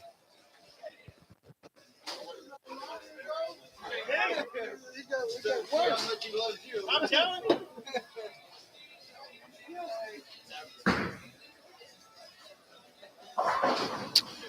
Davion went through the nose there and left, I believe that's a 3 pin. John Rakowski through the nose a little bit, almost had a 4-10 in front of him. 4 pin fell over, leaves a 10 pin. James Cruz did win by 4.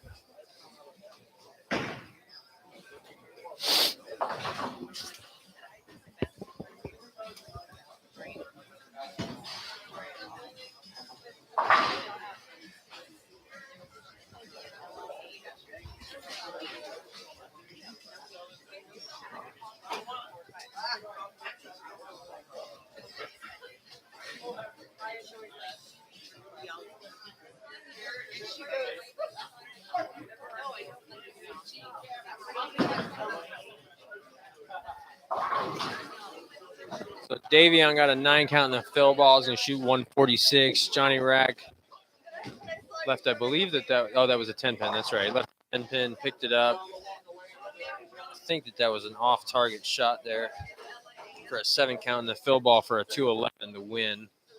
And then the last match to finish up the second game is going to be Josh McFalls and Scott Chakosky. Scott's got a strike in the 9th frame, can strike out for 201. Gets the first one in the 10th frame. Josh McFalls has a spare in the 9th frame. He can strike out for 191.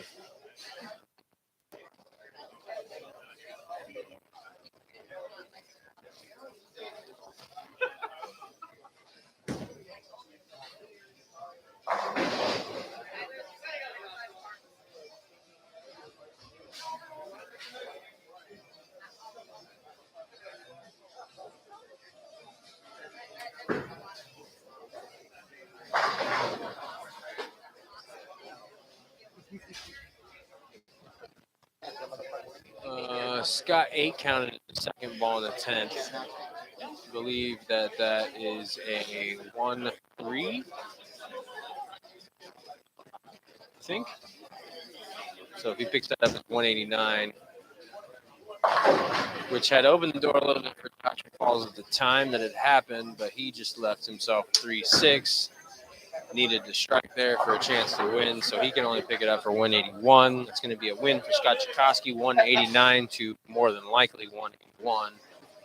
And that's going to do it for the second game. We've got 2 more games. Guys are starting to get reset. Looks like Bobby Hamilton's going to be 2. Looks like Jordan Frazier's going to be on 1 and 2. Looks like Robert Hilton's going to be back 3 and 4. That's where he started the night at in the first game. It looks like Tyler Altman's going to be on 7 and 8. It looks like Nick Larson's going to be probably on 7 and 8, I think. Looks like Daniel Gacera is going to be on 9 and 10. Looks like Joe's Gardado might be on 9 and 10. He's over there bullshitting with some guys. Looks like Ron Richards is going to be on 11 and 12. Looks like Brad Stewart is moving his stuff over to 11 and 12 right now.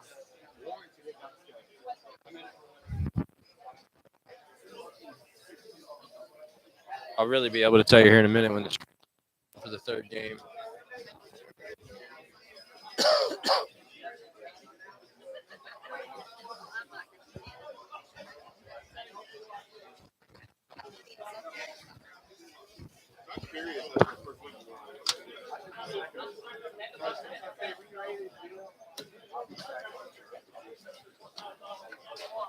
They did. It would be right now. It's probably Daniel Derek,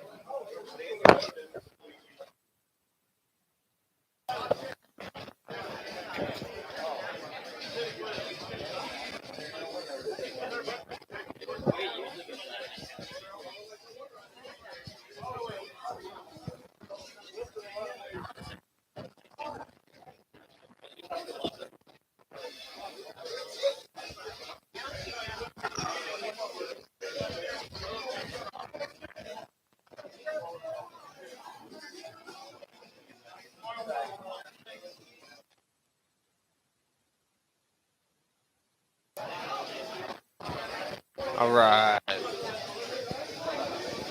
1 and 2, you're going to be starting off with Scott Whiteleather and Jordan Frazier. I believe all 3 blinds are going to be on that pair for this game. I believe that's Brad Zielinski. I believe that's JJ Feather and Ice Martinez are all supposed to be on that pair. Let's see. 3 and 4, you're going to have James Kreutz and Dennis Beagle starting off. 5 and 6, you got Dave Covington and Joe Barna starting. 7 and 8, Tyler Altman's on the approach right now on 7 against Dustin Valentine.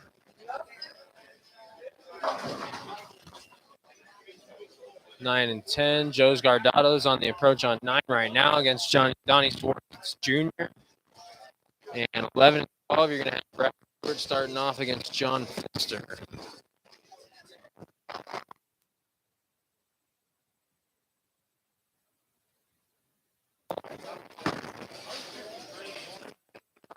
Valentine, I believe, is throwing a fake 2. C3. I'm pretty sure that that's still a sneak attack by Tyler Altman. Frazier still throwing the pitch black, and that was a crunching strike on lane 2. Let's see, who do we got and where? Nick Larson getting up on 5 and 6, getting up on the approach on 5 right now. I believe he's still throwing the urethane ball up the twig.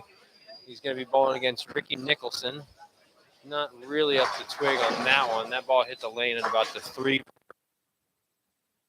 For those that don't know, the twig is the 1 board.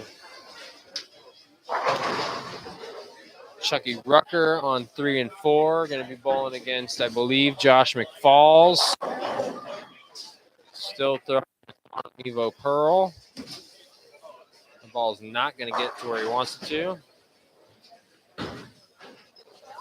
Bobby Hamilton just threw one in the gutter to start off the game on lane 2, bowling against a blind JJ Feather. Yeah, 3 blinds are on that pair on this game. So that pair is going to finish pretty quick.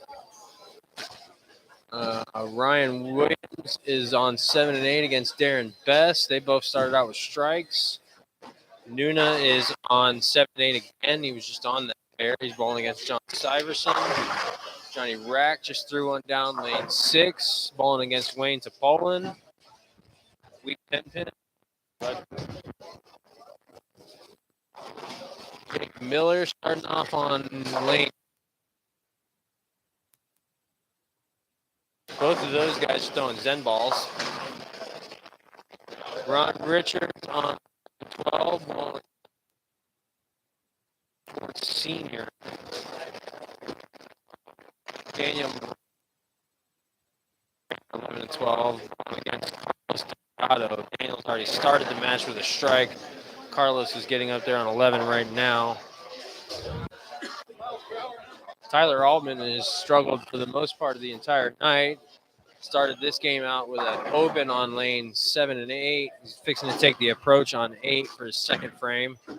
Dustin Valentine started with a strike. That ball almost struck 2, but left a 2-8.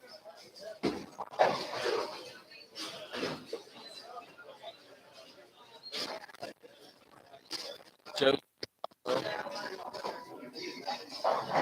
Nice.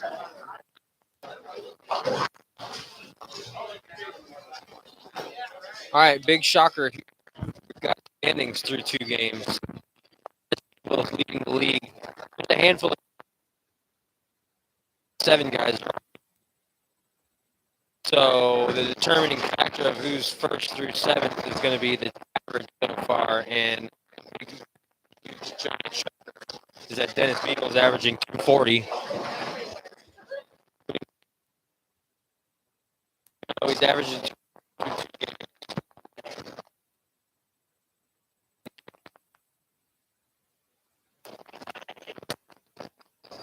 Second place is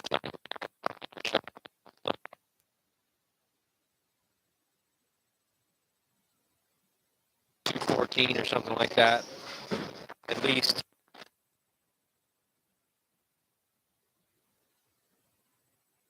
Okay. So is 2-0 in 4th place, averaging 190. Scott Chakotky is 2-0, but he's averaging 183. Ricky Nicholson rounds out your 2-0 players, averaging 163. Robert Hilton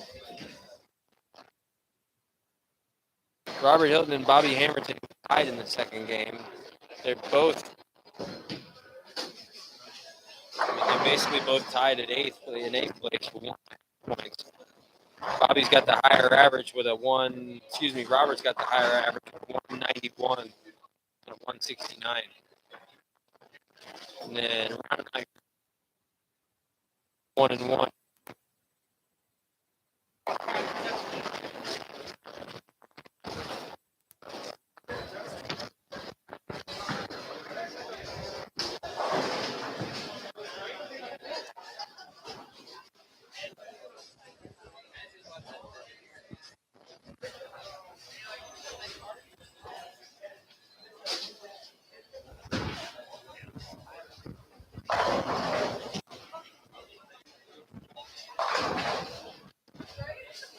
I don't know. Yeah, I did mention Chucky. Chucky's back on 3 and 4, which is where he started the night out at. Ricky Nicholson's over on 5 and 6. Started this game bowling against Nick Larson. Started the game with a strike and then just had 9 spare with a 6 pin, I believe, that he left. We're through. Everybody's through 2 frames. There's 1 pair of lanes. No, I'm sorry. Everybody's just through 2 frames. I mean, 2 to the 3rd frame. But the only person with more than 1 strike is Brad Stewart. Or I'm sorry, that's Brandon Novak. Brandon Rucker. Brandon Rucker on 9 and 10 had the first 2.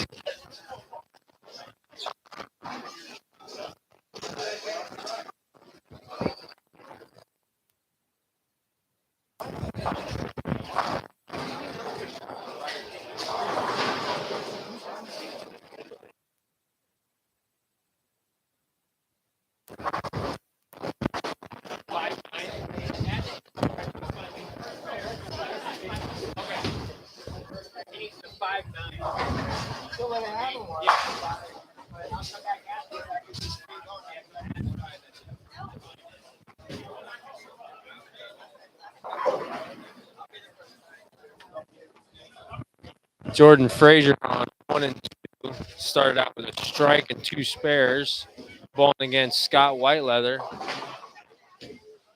Left a makeable spare for the 4th frame.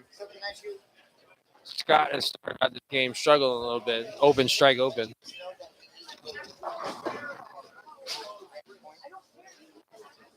Davion Swinney bowling against Robert Hilton on 3 and 4. Davion started with a spare and now just struck in the 2nd frame. This is back on the pair that Robert started on. He threw a halfway decent game and shot 237. He started this game out with a strike, so that doesn't really shock me considering he shot so well in the first game on this pair.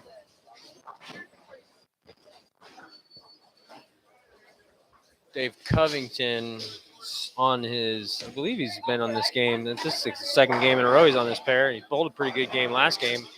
Seems to be struggling a little bit this game.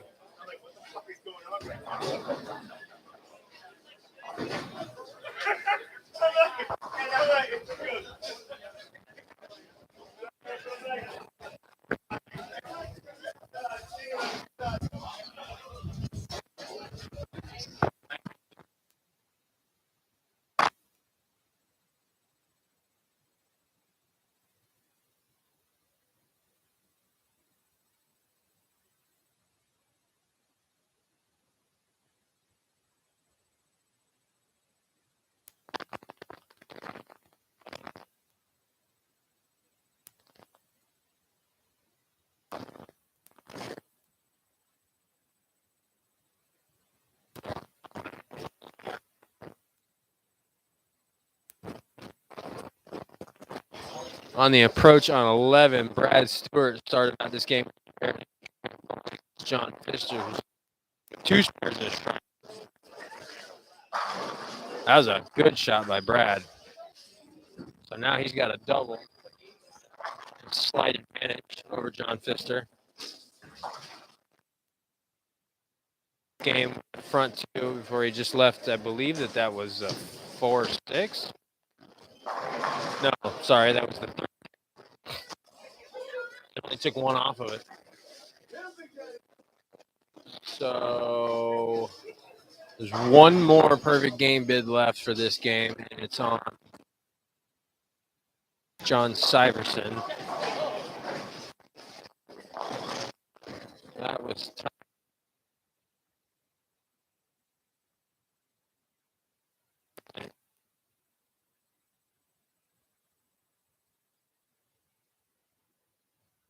Richards down on 11 and 12, bowling against Donnie Schwartz Sr. to a big strike in the frame.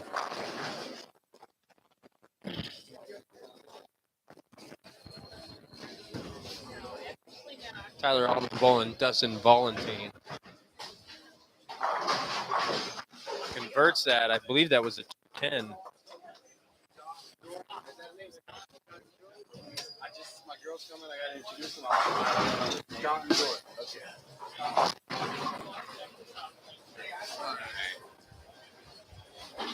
Standing here behind 1 and 2 and 3 and 4 for a minute. Bobby Haverton seems to be struggling a little bit.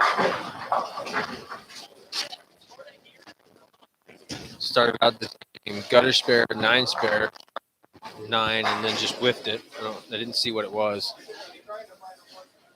Jordan Frazier just threw his pitch black down lane 2. I believe that was a 9 pin that he was shooting at. Got a clean game going so far. Striking 4 straight spares.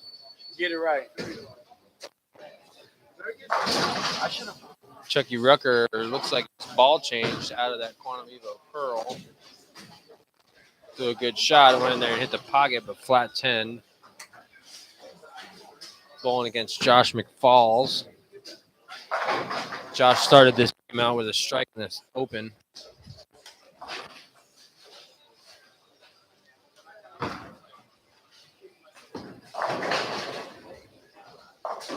A slow rolling messenger for Josh there in the 3rd frame.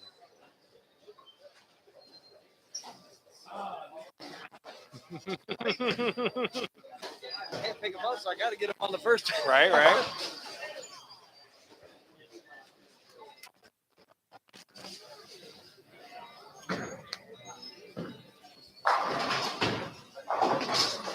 Bobby strikes there in the 5th frame on lane 2.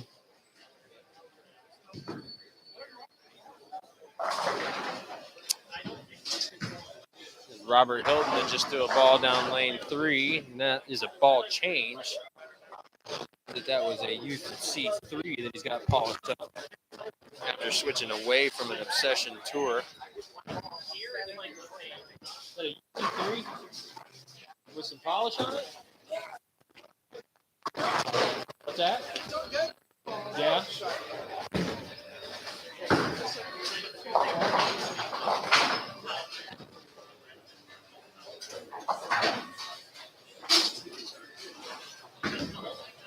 Dennis Beagle getting up on the approach on lane 3 right now after that 266. The second game, he started out this game strike open spare.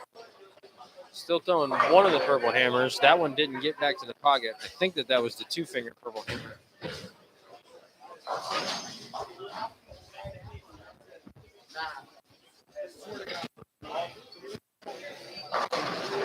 Dennis is bowling James Kreutz in this game.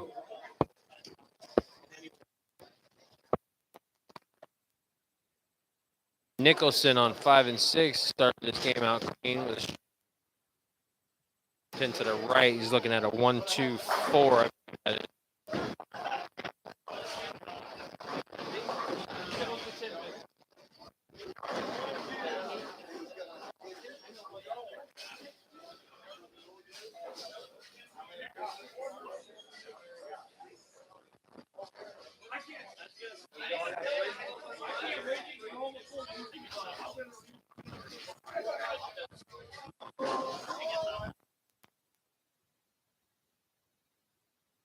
The 10 pin on 7, please. I didn't see what happened to Tyler Altman there, but I think he just got screwed on lane 7. Scored it as a strike, but they're asking me to have him set up the 10 pin back up.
Brad Stewart's got it going on there after preparing the first round.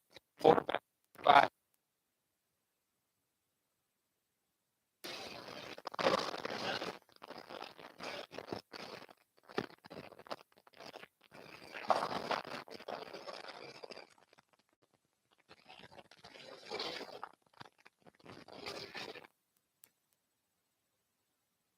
Brandon Rucker getting up on the approach on lane 10. Started out this game with a double before he had an open and a spare.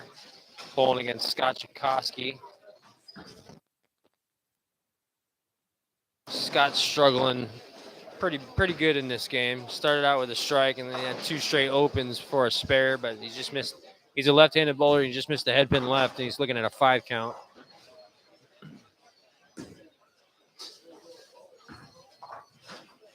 Gave that one a run, though.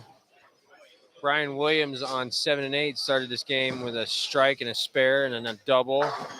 Just turned that double into a 3-bagger. I did not see the ball. Probably still throwing that pitch black.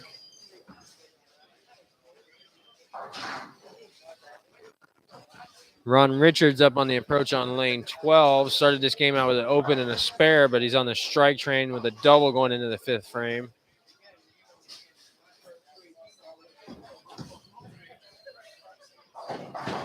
Our only 300 bid through 3 frames in this game was John Syverson, but he opened in the 4th frame.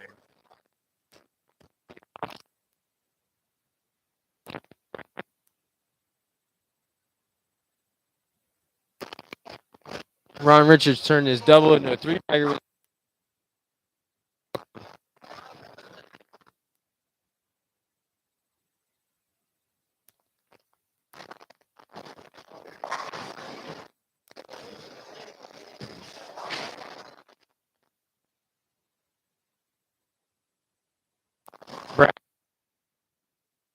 Now,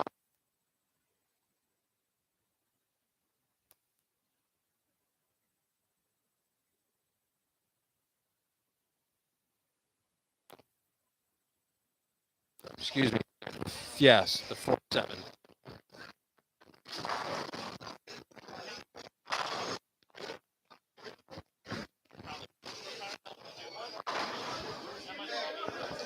Are you going to sleep with John Thomas?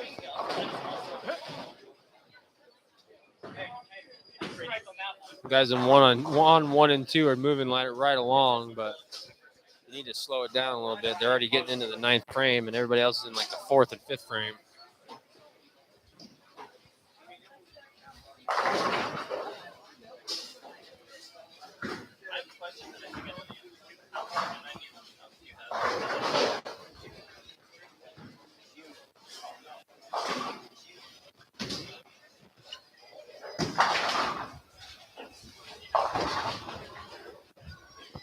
Dennis Beagle's having some struggles here with 3 and 4.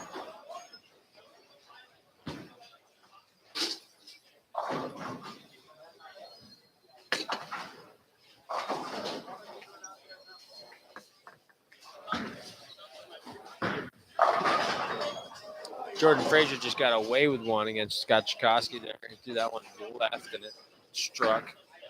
He's got a clean game going through 9. Probably going to win this match. That's a good shot by Scott there, though.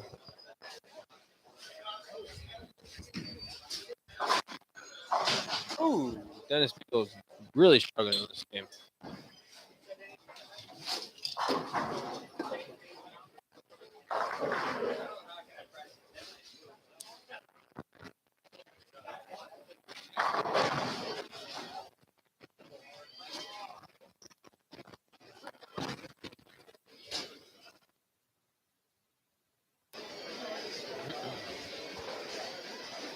Chucky Rucker's about to get up on the approach on lane 4. He's got a clean game going through 4 frames so far. 1 strike in the 2nd frame. Really far left. Don't know what ball that is, but it's a ball change from something he was throwing not that long ago. Might just be the raw hammer, the black one. Ooh. Ooh. That's not what you can do against Robert Hilton and get away with it.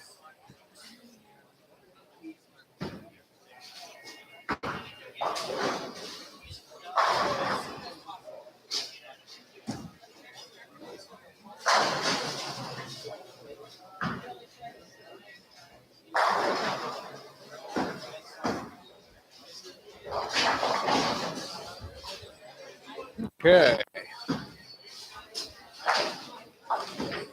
Ryan Williams with a spare in the 6th frame on lane 7. Keep a clean game going.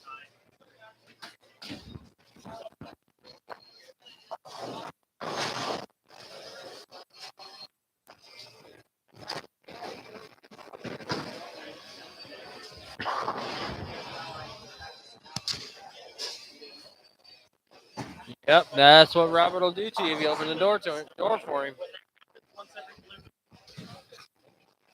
Not really. Got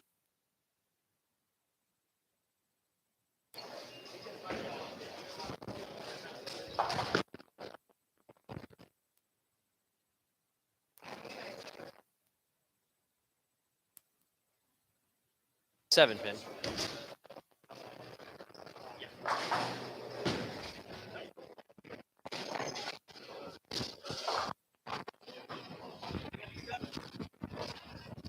Only when it doesn't. It was there.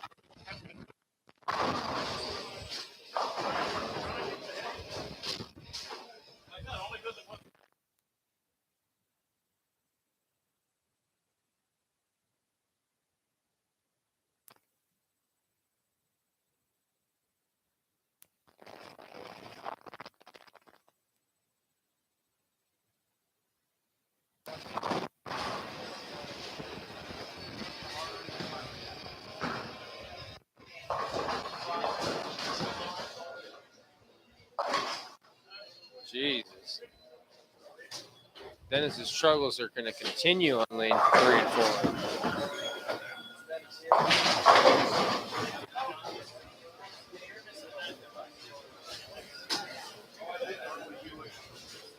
One and 2, Jordan Frazier has already wrapped up his match, shot 182. He's beat Scott Whiteleather, but Scott's not done yet. Scott can throw a striker in the fill ball for 153.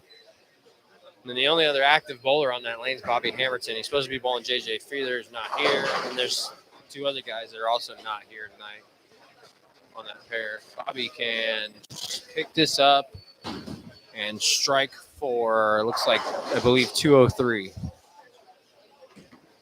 And that doesn't look good. Nope. Not a happy camper right now, that guy. Lane 7's not picking up the 9-pin. Not picking up the 9-pin at all?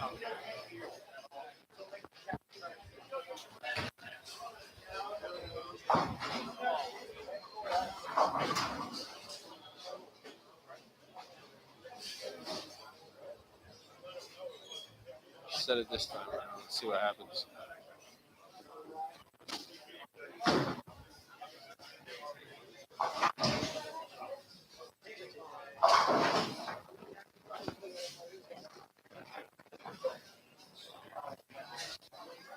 Is he looking at it, or is he good to throw a shot?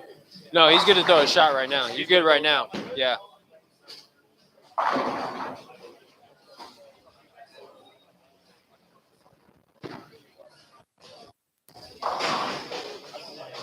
I have an issue with the rack on lane 7, and we're having a little bit of an issue with some things on lane 3 too.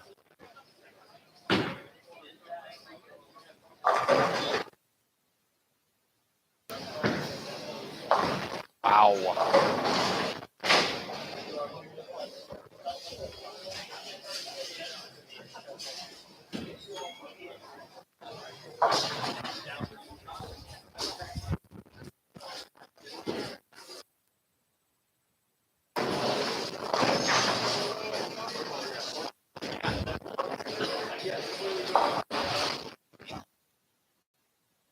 Daniel Gacera has a strike in the 7th. He's up in the 8th frame right now. He's got a up and down game going. That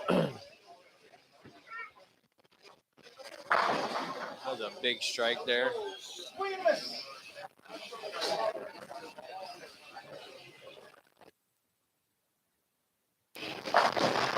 Oh my God.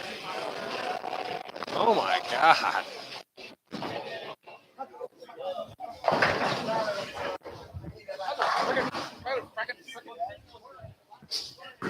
You set the 10 pin on lane 7, please. Sorry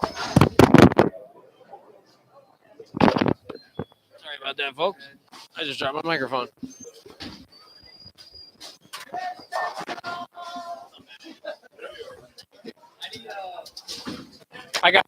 We got you.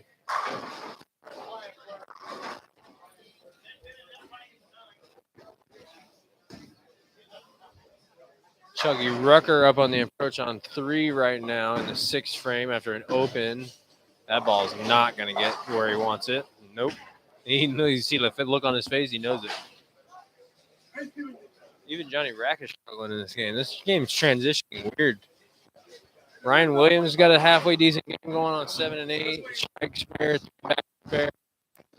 Brad Stewart had the 290 pace going and went 8 spare in the 6th frame, and then he struck again in the 7th frame, but he just opened in the 8th frame. So he can strike out for 2.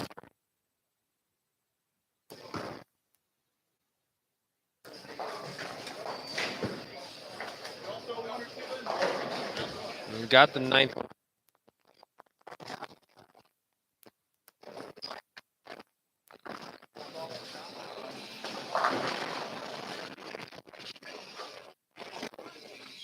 Ryan Williams 4-pinned.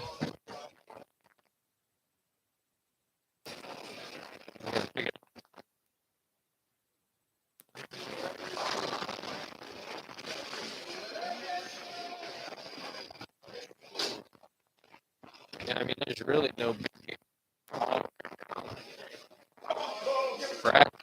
Brad's got his game going. The potential 234.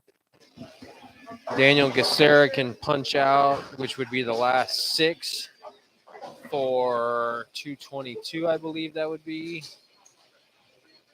Ron Rich.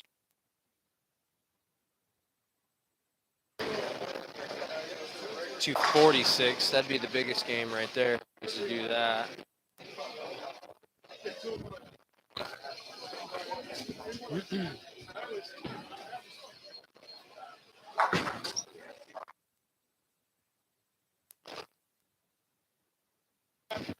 Oh, Robert Hilton down there on 3 and 4 got 280 pace going. I had overlooked that. I think we know what their hold-off shot's going to be. Yeah, probably did. Yeah. Honestly, The short one. patterns usually fuck everybody up.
I'm currently whacking him.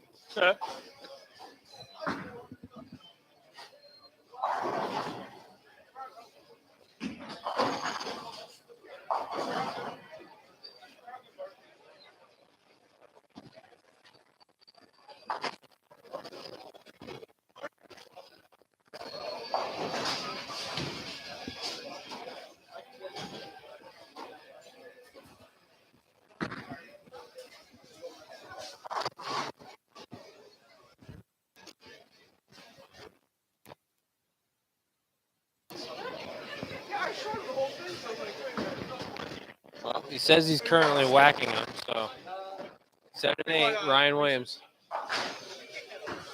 Yep.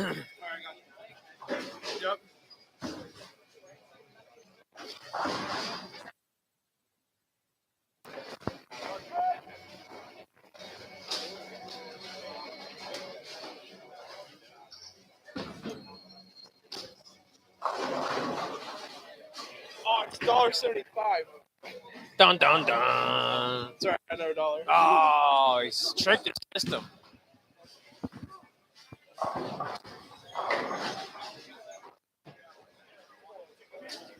Getting up on the approach, lane 3, Robert Hilton, 280 pace. Strike spare 4-bagger going into the 7th frame.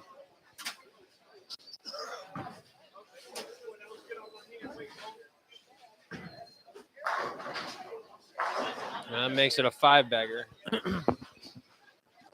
Oh, him over there just went 7 gutter.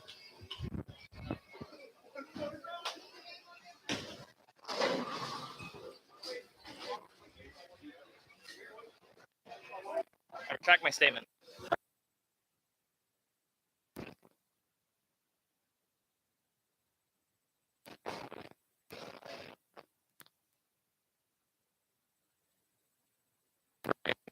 Strike. 230.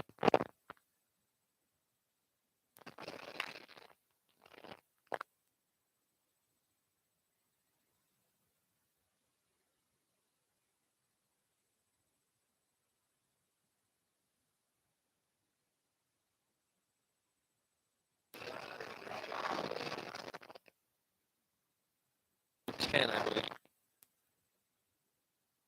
Mister, however, got the first 2 in the 10th and can get this one. That ball went in the gutter. One.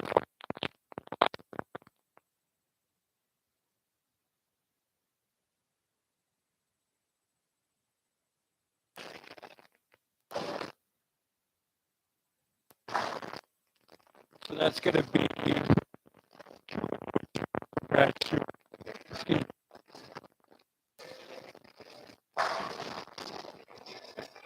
I know, your ball's really stuck to your leg on that one.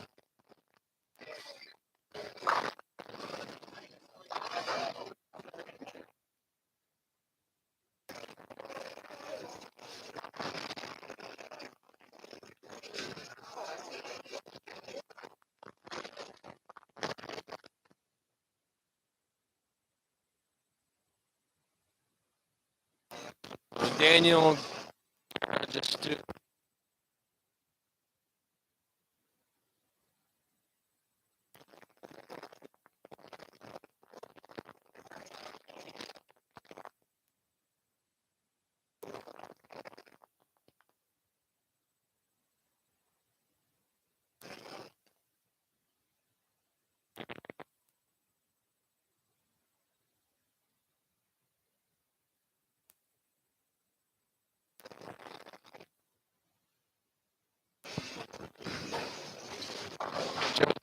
so on like 2 in the 10 can get this one for 205. He's already won the match for sure.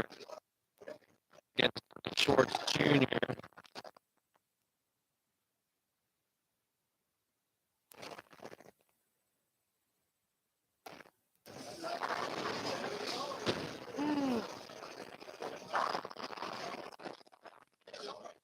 Done, Bo.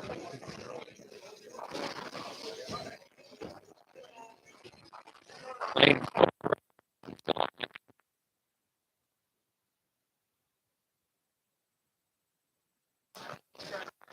Johnny Rack struggling bad on 6 for the 3rd game. Ooh, a little bit right of target for Robert, and he leaves it 2-8-10.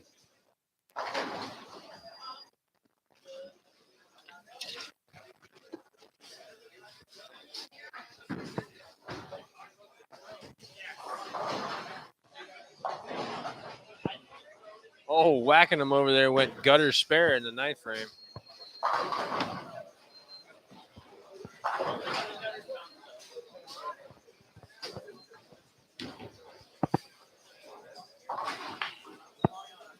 So Robert takes a 2-10, which is what most people do. So he can strike out for 245. Ron Richards got the one in the 9th and the first one in the 10th and just left a 7-pin in the second shot, and so he can spare that for 235. So 235 is going to be your leader in the clubhouse, at least for a minute. 234 is going to be your leader in the clubhouse, at least for a minute, because he missed that 7-pin. Until Robert gets up here in the 9th and 10th frames.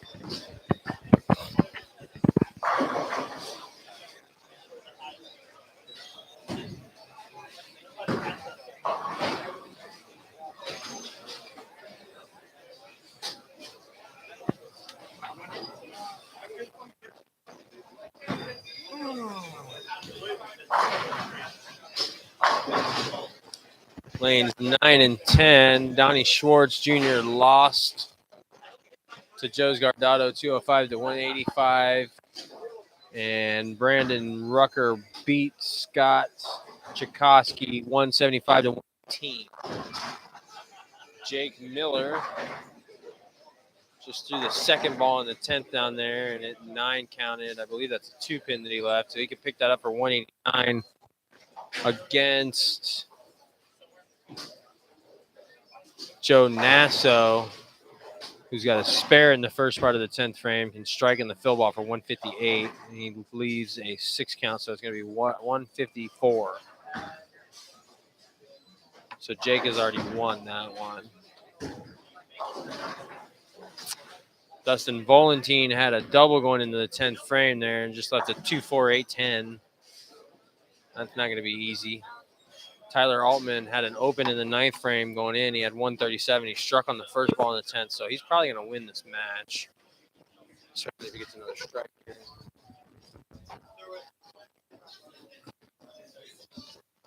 Yep.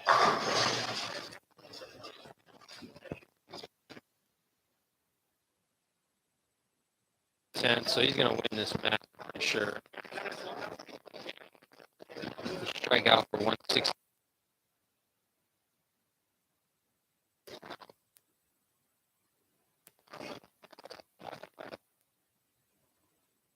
Oh yeah, Tyler's won this one.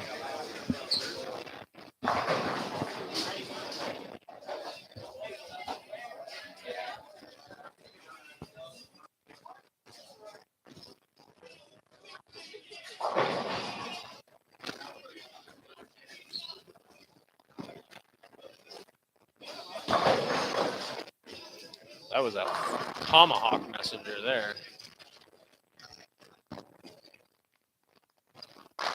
Oh, can't find the broadside of a barn now.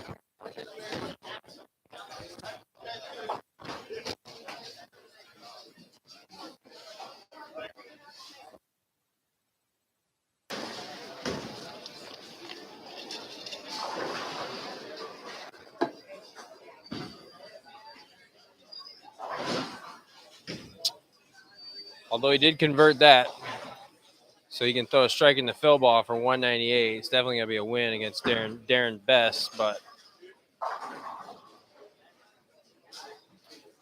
Dennis Beagle really can't figure out what's going on there on 3 and 4. He's probably going, please get me the hell off there.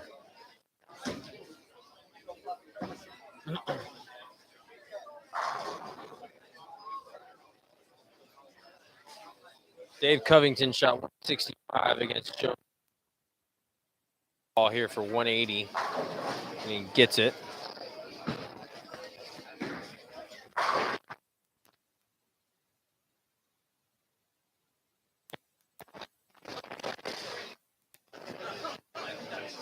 And he could strike for 158. James Kreutz has a 3-bagger going into the thing. That one went through the face.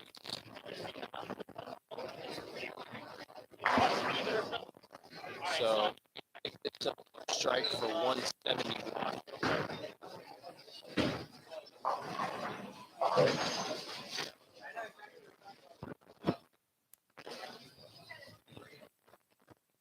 Dennis shot 155.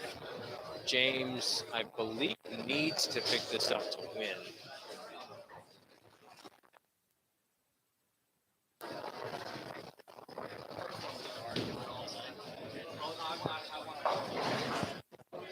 I think if he chops this or doesn't get anything, that he ends up losing by 1 or 2. Oh my God. Oh, he won by 9. Dave Covington lost to Joe Barna 180, 165. Ricky Nicholson is up on the approach on 5 now to try and pick up a split. That's not going to be very easy. Nick Larson picked up a spare in the 10th. That's Ricky Nicholson's match. And if he strikes, it's going to be 174. Ricky Nicholson did not pick that spare up as 151. So won that game. Ryan Williams did strike in the fill ball for 198.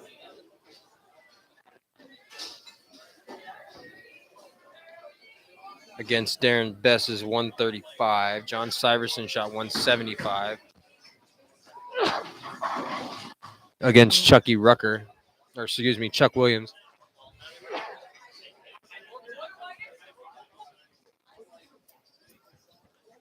Chuck Williams can strike in the fill ball for 167, so that's going to be a win for John Syverson.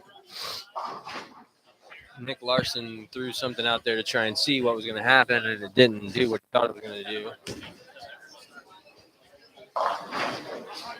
Johnny Rack is struggling bad in this game.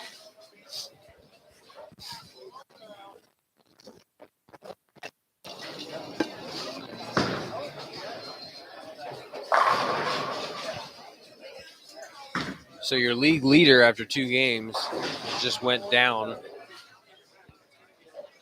He was averaging 239, but he shot 155.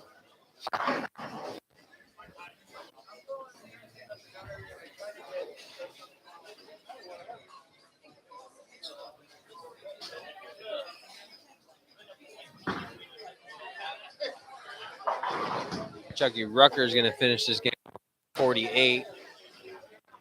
A win against Josh McFalls 138. 137.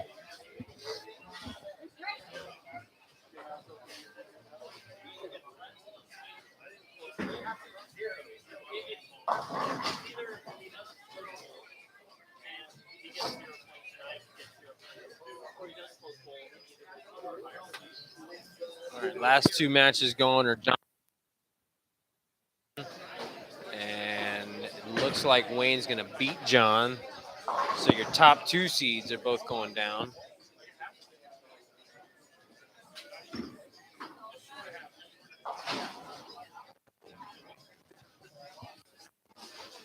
Wayne shot 174. John can only strike in the fill for 168. Dennis, you set a rack on 5. I got you. Davion Swinney on lane 3 picked up a spare in the 10 frame, and if he strikes in the fill ball, I believe it's 152. And he was bowling Robert Hilton, who had 280 pace going, opened in the 8th, struck again in the 9th, just left a split, a 2.810 in the 10th frame, just took the 2 off of it. So that's going to be a 211 game, and I believe that that's going to be your high game for the 3rd game is 211. I can't think of another one that was any higher than that. A couple, I thought. And that was about it. Yeah, old whacking him over there was going to shoot 260 something. And then he came back and said that, and he shot 198.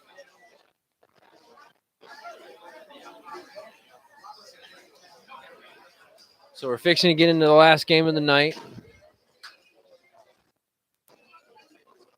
Looks like Bobby Hamilton and John Pfister are both going to be on. Looks like Dave Covington is moving his stuff over to 3 and 4. Nope, Bobby's going to be on 3 and 4.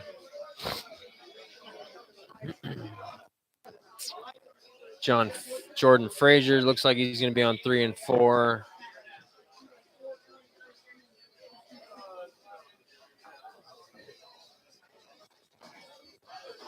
And it looks like Robert Hilton is going to be on 7 and 8. Looks like John Rakowski is going to be on 9 and 10. Brandon Rucker looks like he's going to be on 11 and 12.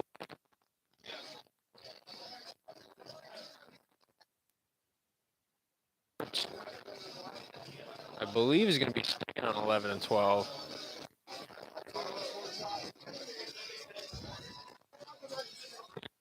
Beagle going to 5 and 6. Beagle going to 5 and 6, I believe. Robert Hilton, I believe I already said this is going to 7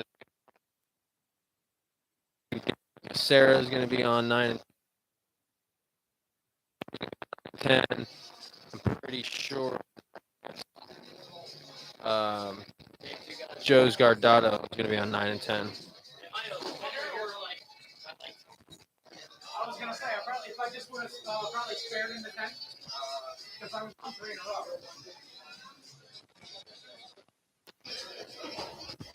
All right, 1 and 2 is going to be starting off with Chucky Rucker against a blind. Nick Larson on 3 and 4 against John Syverson. Davion Swinney and Dustin Valentine on 5 and 6. Robert Hilton and Joe Barna on 7 and 8. Joe Nasso and Darren Bess on 9 and 10. And looks like Donnie Schwartz Sr. and Ice Martinez, who's not here, on 11 and 12 to start off with. Valentine's going to throw the first ball of this last game of the night. Good looking shot. Throws a messenger.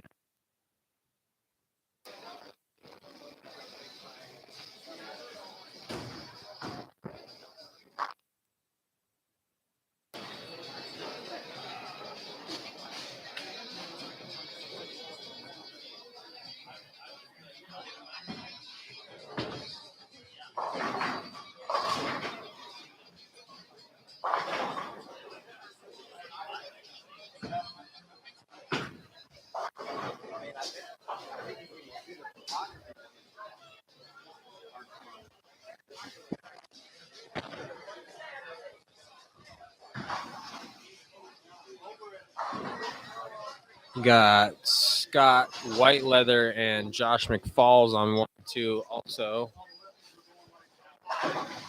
Bobby Hamilton and Jordan Frazier on 3 and 4. Jordan Frazier started out with a strike.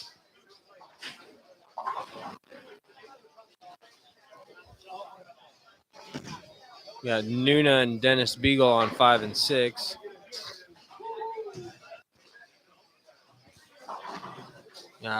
Jake Miller and Donnie Schwartz Jr. on 7 and 8. Daniel Gacera and John Rakowski on 9 and 10 should be a fairly good match, maybe. And Brandon Rucker and Wayne Topolin on 11 and 12. Gacera just crossed over with Brooklyn to start the match against John Rakowski. Dennis Beagle leaves a spin to start off against Nuna, Chuck Williams.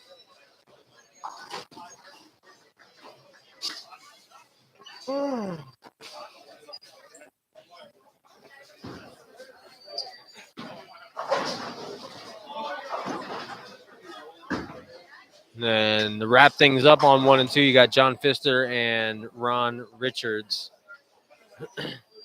Wrapping it up on 3 and 4, you got Tyler Altman, and I believe that's Dave Covington, so that might be a pretty good match. Tyler's struggled so far tonight, but Dave's had some good games and had some struggle spots too.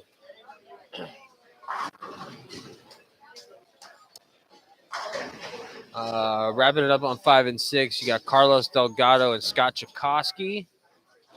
7 and 8, James Kreutz and Ricky Nicholson. 9 and 10 looks like it's going to be Ryan and Joe's got bottom. And Brad Stewart wrapping it up on 11 and 12 against the blind, Brad Zielinski. Blind's on post bowl on Sunday. And then you come in here and on Sunday also. We can't pre-bowl before tonight, though, so. That was a pretty gnarly little 9-pin or 8-pin there by Joe's Gardado on link. All the turn shots that I had seen over here in the last few months.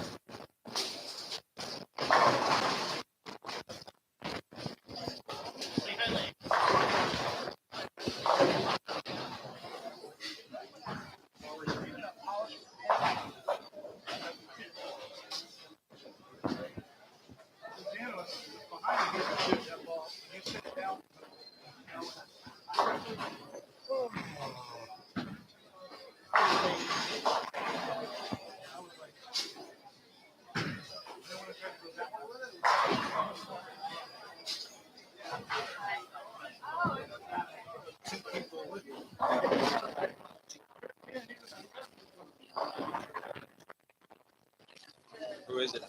Dennis and John. Oh, Brad Dennis. Updated standings after 3 games. Your new league leader as far as points go, John Syverson's 3-0 with a 185 average. And the only other guy that's undefeated so far tonight is Chucky Ruckers, 3-0 with a 171 average. Third place is Robert Hilton, 2 wins and a tie, averaging 197. And then Bobby Hamilton, who he tied with in the second game, has also got 2 wins and a tie. He's averaging 175. That's in 4th place. Dennis Beagle is your high average of the league, but he's 2-1. He's in 5th place with a 211 average. And then Brad Stewart's right behind him, also at 201 with a 203 average. 7th place is Joe's Gargado, 2-1 with a 193 average. Right behind him, John Rakowski, 2-1 with a 192 average. 9th place, Daniel Gacera, 2-1 with a 191 average. And rounding out the top 10 is Nuna Chuck Williams, 2-1 with a 190 average. I should probably throw in old Wackenham because he's tied with Nuna, 2-1 and a 190 average. So that rounds out your top 11 basically. 13th place is Nick Larson. 18th place is Tyler Altman. They were both 2-1 also. Tyler Altman is your last 2-1 player. Everybody else is either 1 and 2, or there's a handful of 0 and 3s down here at the bottom. Three of the I believe it's 6 0 and 3s are not here tonight, so they have yet to post on Sunday.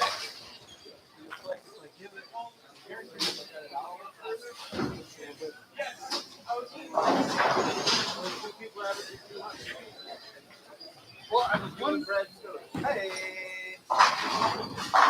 With 192.6.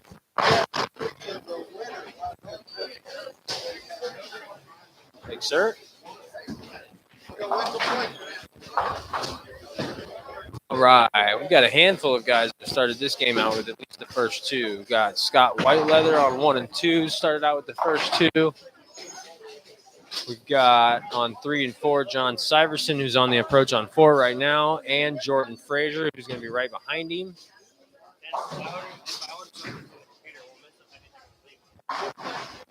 On 5 and 6, you got Davion Swing with the first 2. He's fixing to get up on the approach on lane 5 here in a minute. Scott Tchaikovsky got the first 2.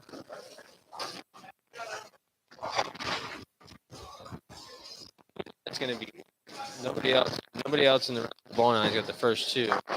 Oh, nope, that's a lie. 7 and 8. Ricky Nicholson's got the first 2.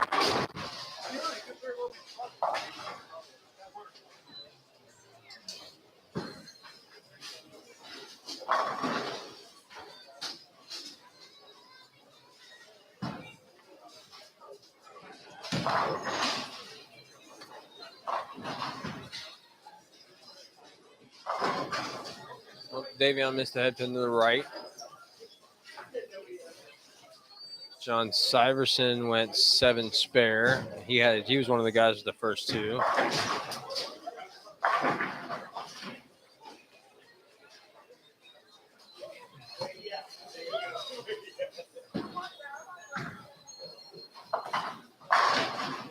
Good shot by Bobby Hammerson there in the 3rd frame on lane 3.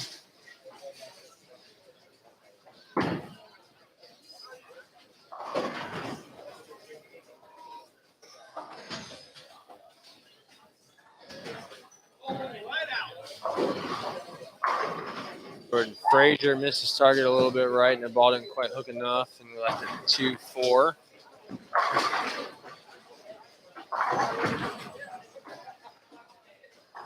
Luna left a 5-pin on lane 6.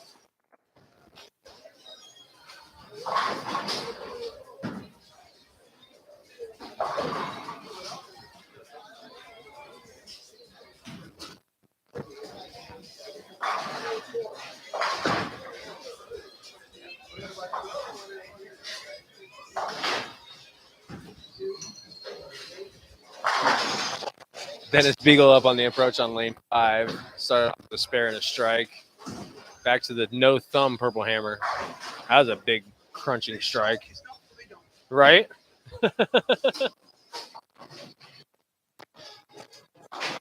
Ricky Nicholson is going to be. Scott Chakosky's up on the approach on 6.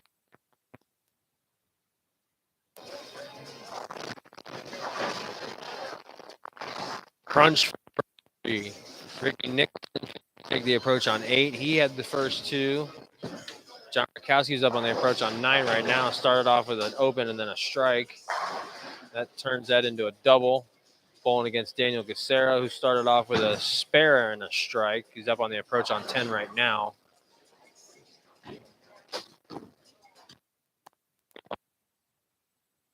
Three.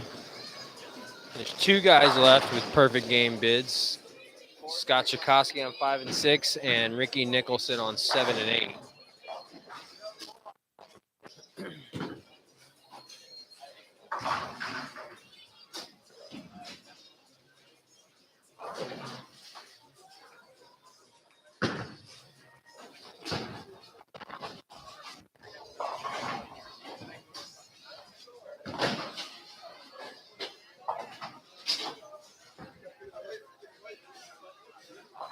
Jordan Frazier is about to take the approach on lane 3. Started out this game with a double and a spare, bowling against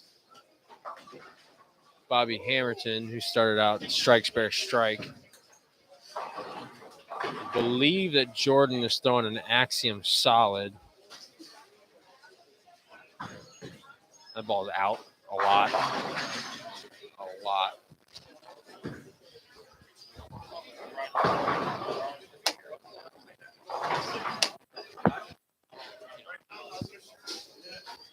Got 10, spare strike, and a gnarly 8-pin to start the game with. So it should be a 3-bagger, but it's not.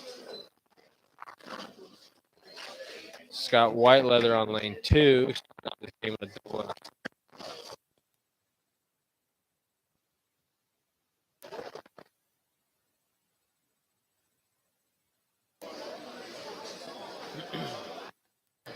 Bobby Hamilton.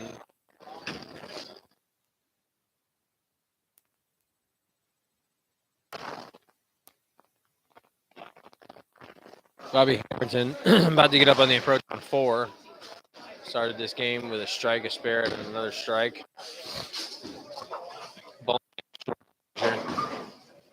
Who's got a clean game going so far. A double and then 2 spares. That ball's soft there.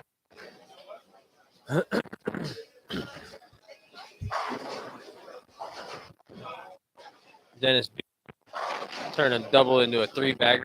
4 and 6. Nuna getting up there on right now.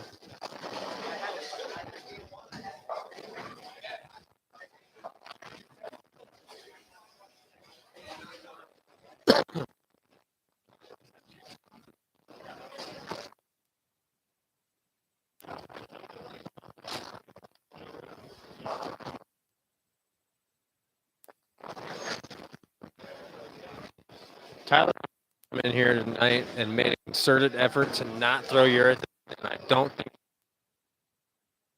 Not. Yeah, no. I don't know if he accidentally left his urethane balls at home, or if he just doesn't want to throw them tonight, or if he's trying something new. But better bring a purple with him next week.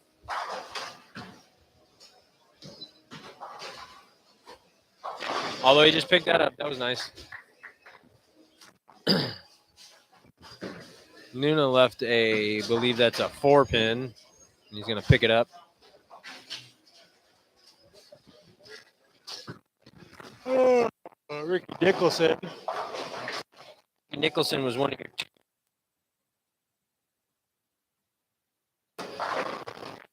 one with Scott Chakosky. He's getting up on the approach on lane 5 right now for the 4th frame. Larson's got a nice game going on lane. Made a spare, and then he got a double. Ricky Nicholson took a 4 off the 6.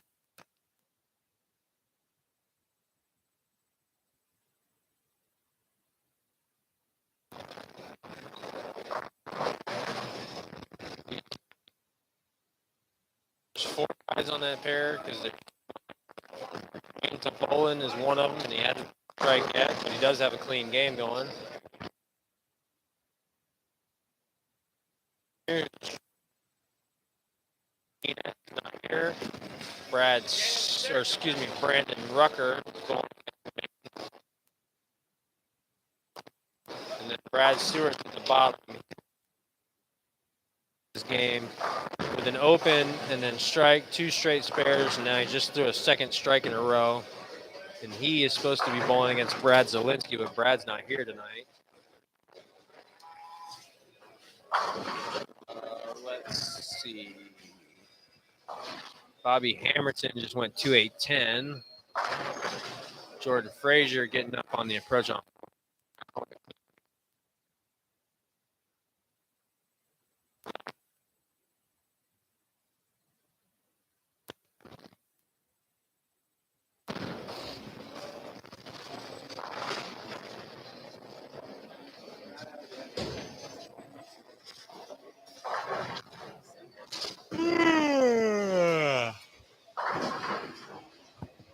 Let's see.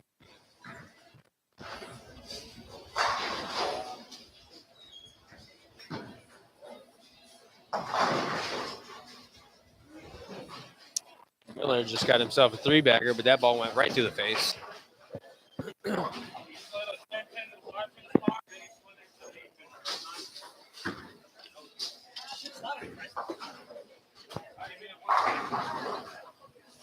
Nuna on 6. Gets himself a strike and back on the strike train there in the 5th frame. He's got a clean game going. Started out spare strike, dealt 2 spares in a row. Daniel Gacero on the approach on lane 10 has started this game spare strike, spare against John Rakowski. That ball missed the head pin right.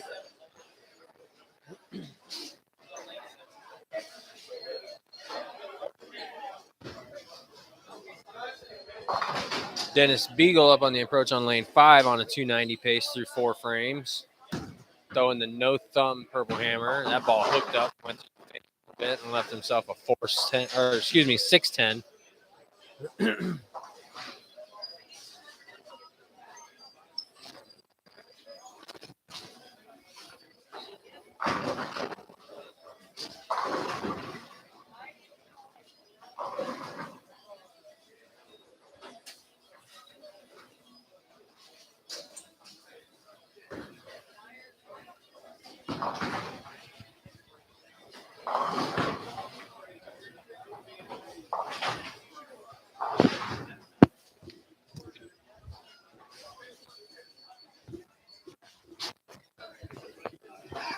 Once this game is over, I'm going to give you guys like a quick rundown of what should be the top 10 as far as like the points won goes.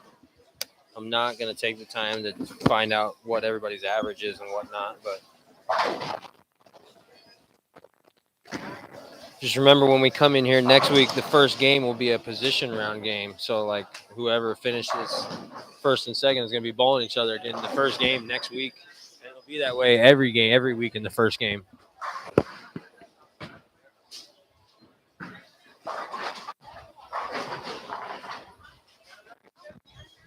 Of course, we're not going to know. There's 2 guys that are 3-0. It's John Syverson and Chucky Rucker, and we're not going to know if Chucky Rucker's going to win or not because one of the guys he's bowling is not here. Same thing with Brad Stewart in 6th place. He's bowling Brad Zielinski, who's not here.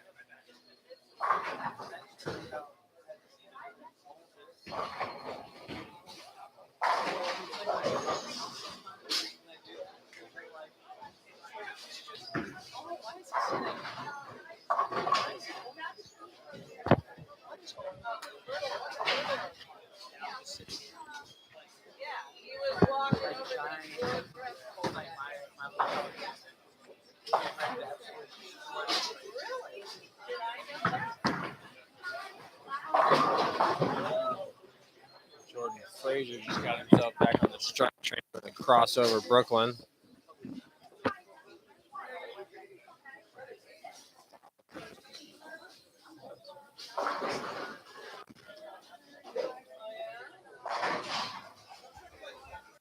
Looking around for potential big games. The first one I see is on 3 and 4. Nick Larson's on 2-7 pace. That was spare, strike, spare. Now he's got a 3-bagger going into the 7th frame.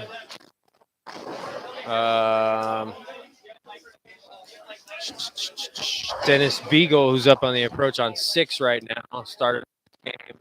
He's on 268 pace. He started out and then 8 spare. He just got a little lucky to only leave there.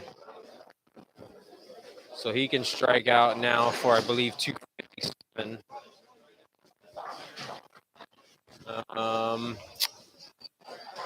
Really about it. John Krause on 9 and 10. He's about to get up on the approach on 10 right now.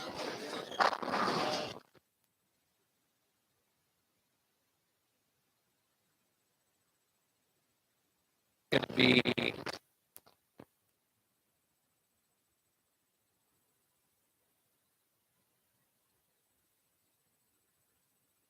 starting 9th and 10th frames here.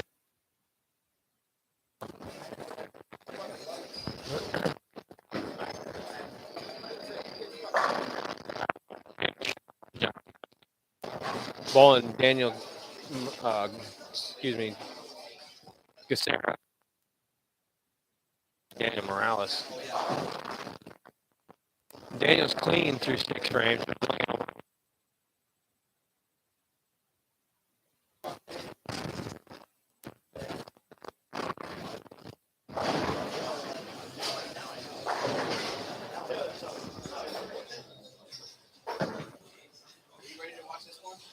Yeah. Titties and beer? All right, cool.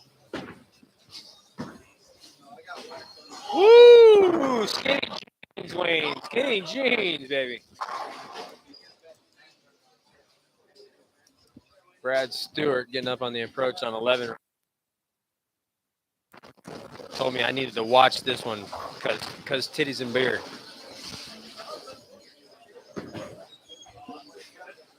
Yeah, there's some major ball stickage there, baby.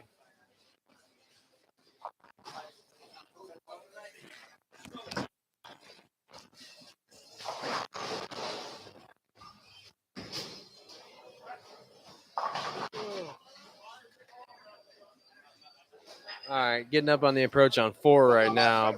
Jordan Frazier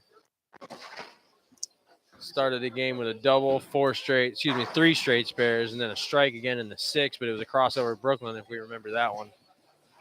It's a good looking ball, though. Oh, man, that ball hooked. Wow, that ball crossed over and went Brooklyn 2 and carried, but it looked good off his hand to me, and then all of a sudden it just started to slow down right there. Back on the strike train after starting with the first 3 and then having 2 straight opens. Chucky Rucker, your number 2 seed going into this game, struggling badly, but you're never going to know whether or not he's going to win until probably next Monday when we show up here because his guy's not here tonight. Your number 1 seed for the night, where did he go? That's him. Fixing to start off on the. Yeah, he's going to finally probably lose one right here. Bowling against Nick Larson. He's got a 4-bagger going in 70 pace. John started out with the first 2 in a spare, and then it's kind of gone a little bit downhill since then. Struck again in the 4th frame. Split in the 5th, but he picked it up, and then 2 straight opens after that. That match is going down on 3 and 4. Nick Larson going into this game was 13th place at 2 and 1 with a 178 average.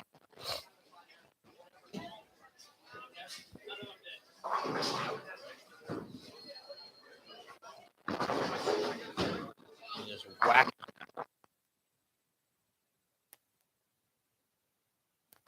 And this Beagle getting up on the approach on 5 right now. Bowling against Chuck Williams, Nuna. Ooh. What are you doing, whacking him? Really whacking him.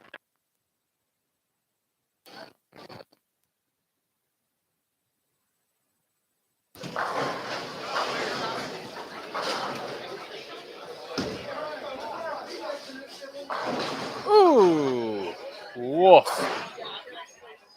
That was a rough shot. That was a good looking shot. Can't believe it hooked like that.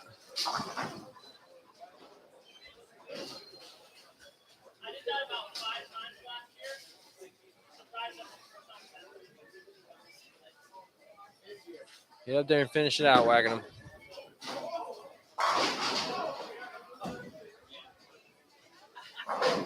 Nick Larson playing the twig, baby.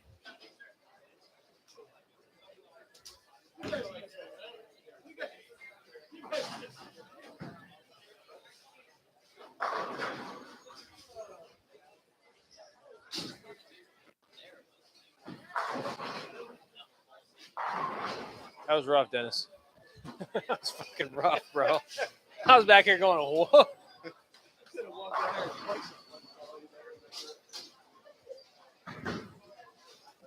11-12, they're finishing up already. Donnie Schwartz, senior, shot 116. All right, Brandon Novak, Rucker, 180.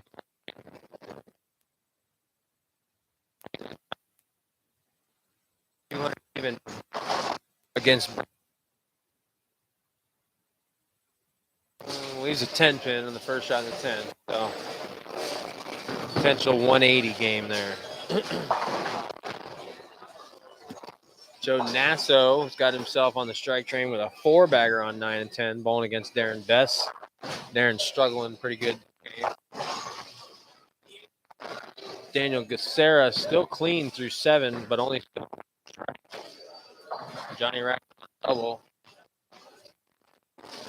on a 257 pace, 258, I believe. Stewart did pick up his spare, so if he strikes right here in this fill ball, it's going to be 180. 180, and we won't know if he's going to win or lose for a week.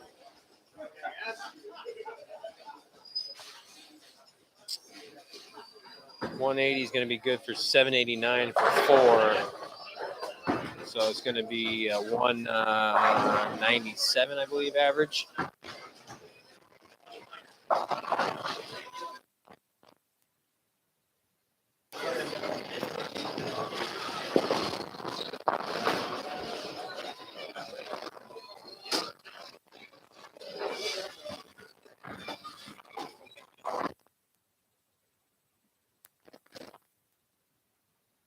Daniel kept it clean. Spare. John. 4, 6, 7. Like pretty much everybody does.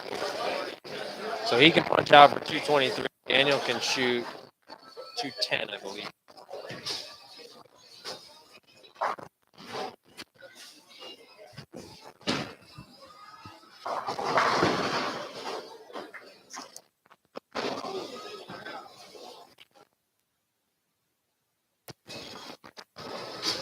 Robert Hilton struggling big time here in the 4th game on lane 7 and 8.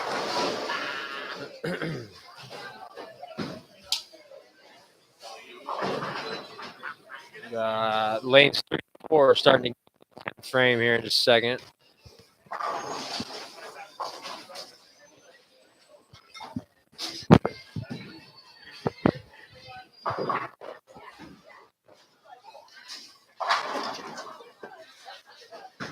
Ron Richards on 1 and 2 is bowling pretty well this game. A 3-bagger going into this 8th frame before he left I believe that's a 2-pin. So he converts the 2-pin. If he strikes out, got, I believe, 233. Noonan just threw one down there on 5. Oh, that ball didn't quite hook enough.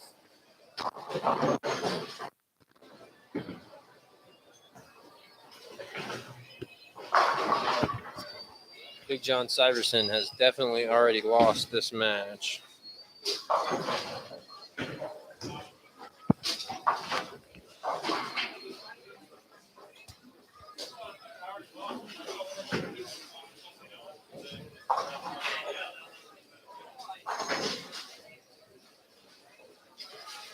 Chucky Rucker, I'm not going to know if he's going to win or lose for a week, but He's really struggling here on lanes 1 and 2.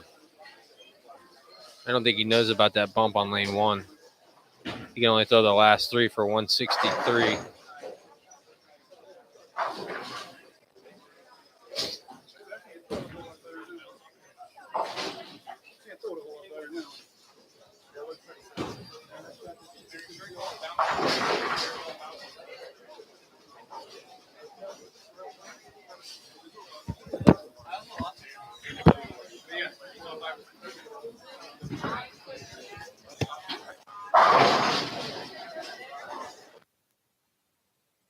And with a big strike there to give him 4 out of the last 5.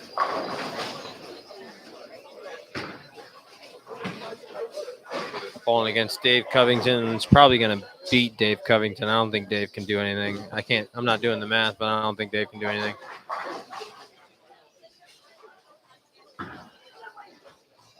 That was a big shot there by Jordan Frazier.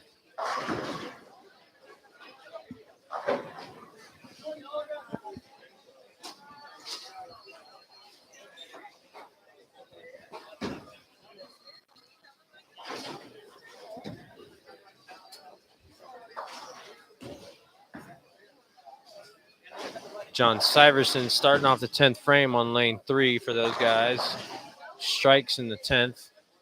He can strike out for 171 at the most. So he's already definitely lost the match because Nick can throw 2 in the gutter for 208.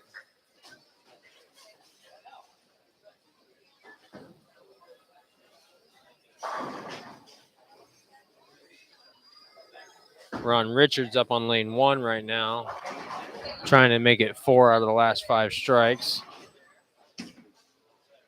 That ball's going high. Oh, it crossed over and it struck. So he can strike out for 233.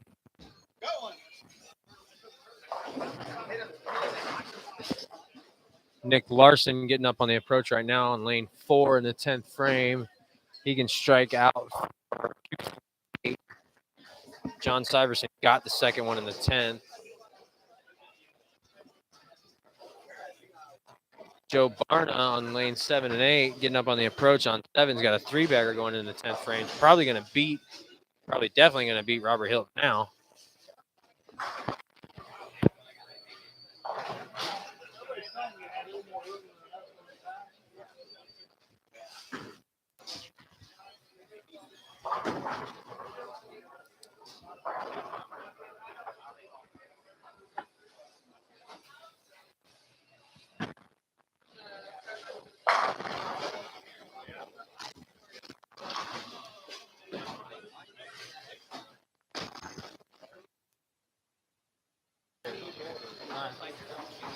Thank you.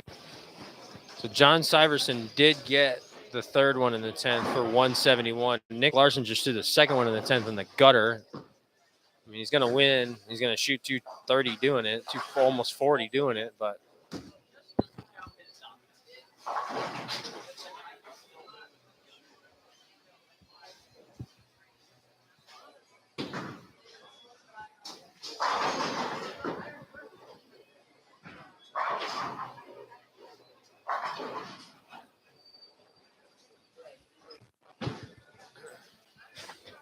Chucky Rucker got the first one in the 10th. If he gets all 3 in the 10th, it's 163 on lane 1. Remember, his match is not here right now. 9 and 10, Joe's Guardado beat Darren Best 191 to 136.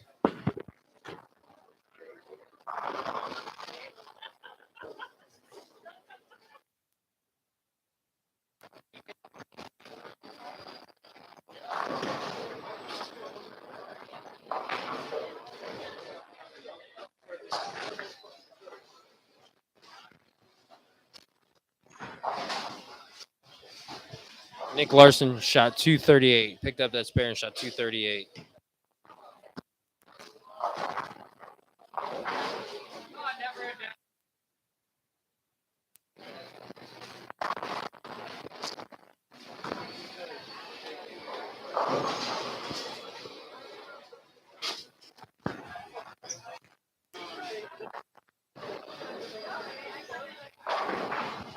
Bobby Hamilton got the first one in the 10th, can get the next two for 200 even. Jordan Frazier spared in the beginning of the 10th and just threw a strike to lock him out. It was another crossover Brooklyn.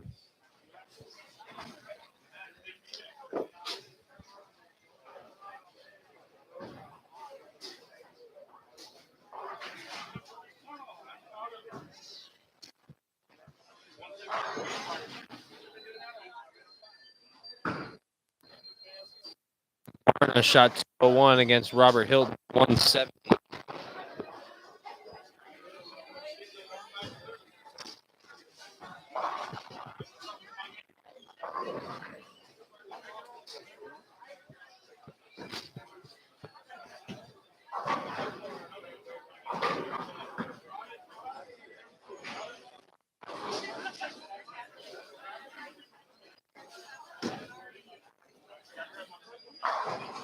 Chucky Rucker shot 153.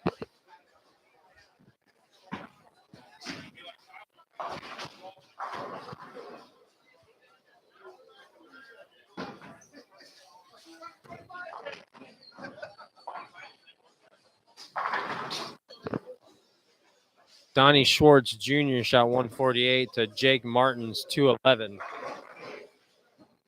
Jake Miller's 211. And James Kreutz spared in the beginning of the 10th frame. 9 count is going to give him 148 against Ricky Nicholson's got a 4-bagger going into the second ball in the 10th frame.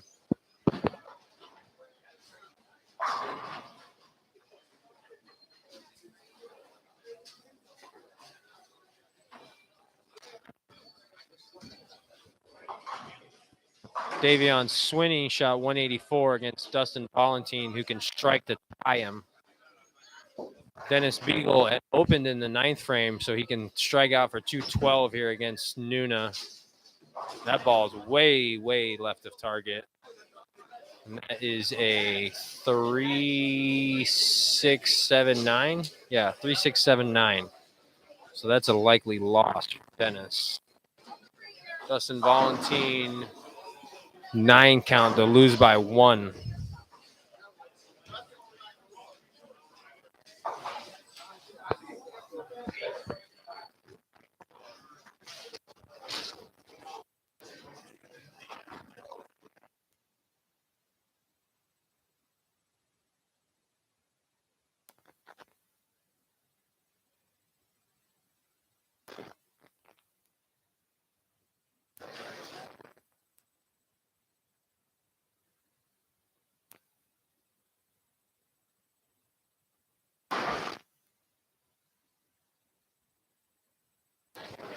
Dennis Beagle took 3 off of that for 191.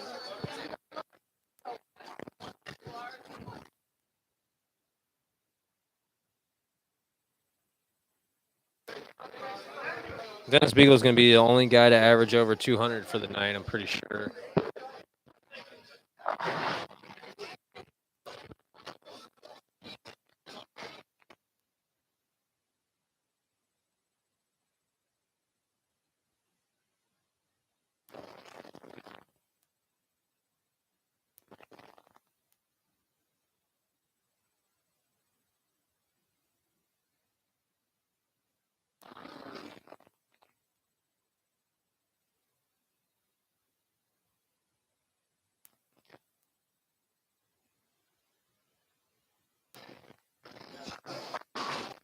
Yeah, Dennis Beagle is going to be your high average guy for the night with a 206 average.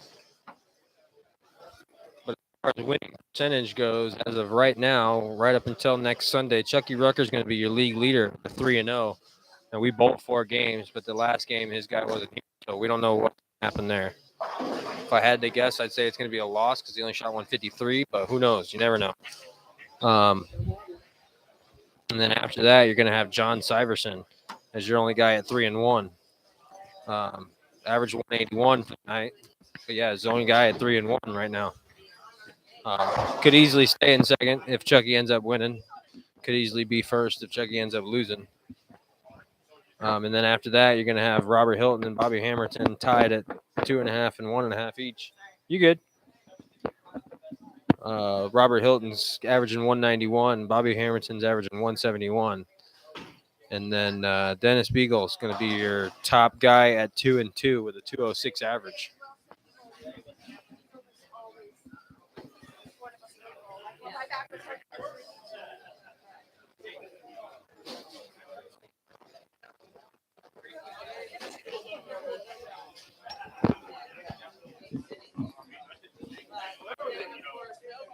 That's pretty much right. It's a good one too.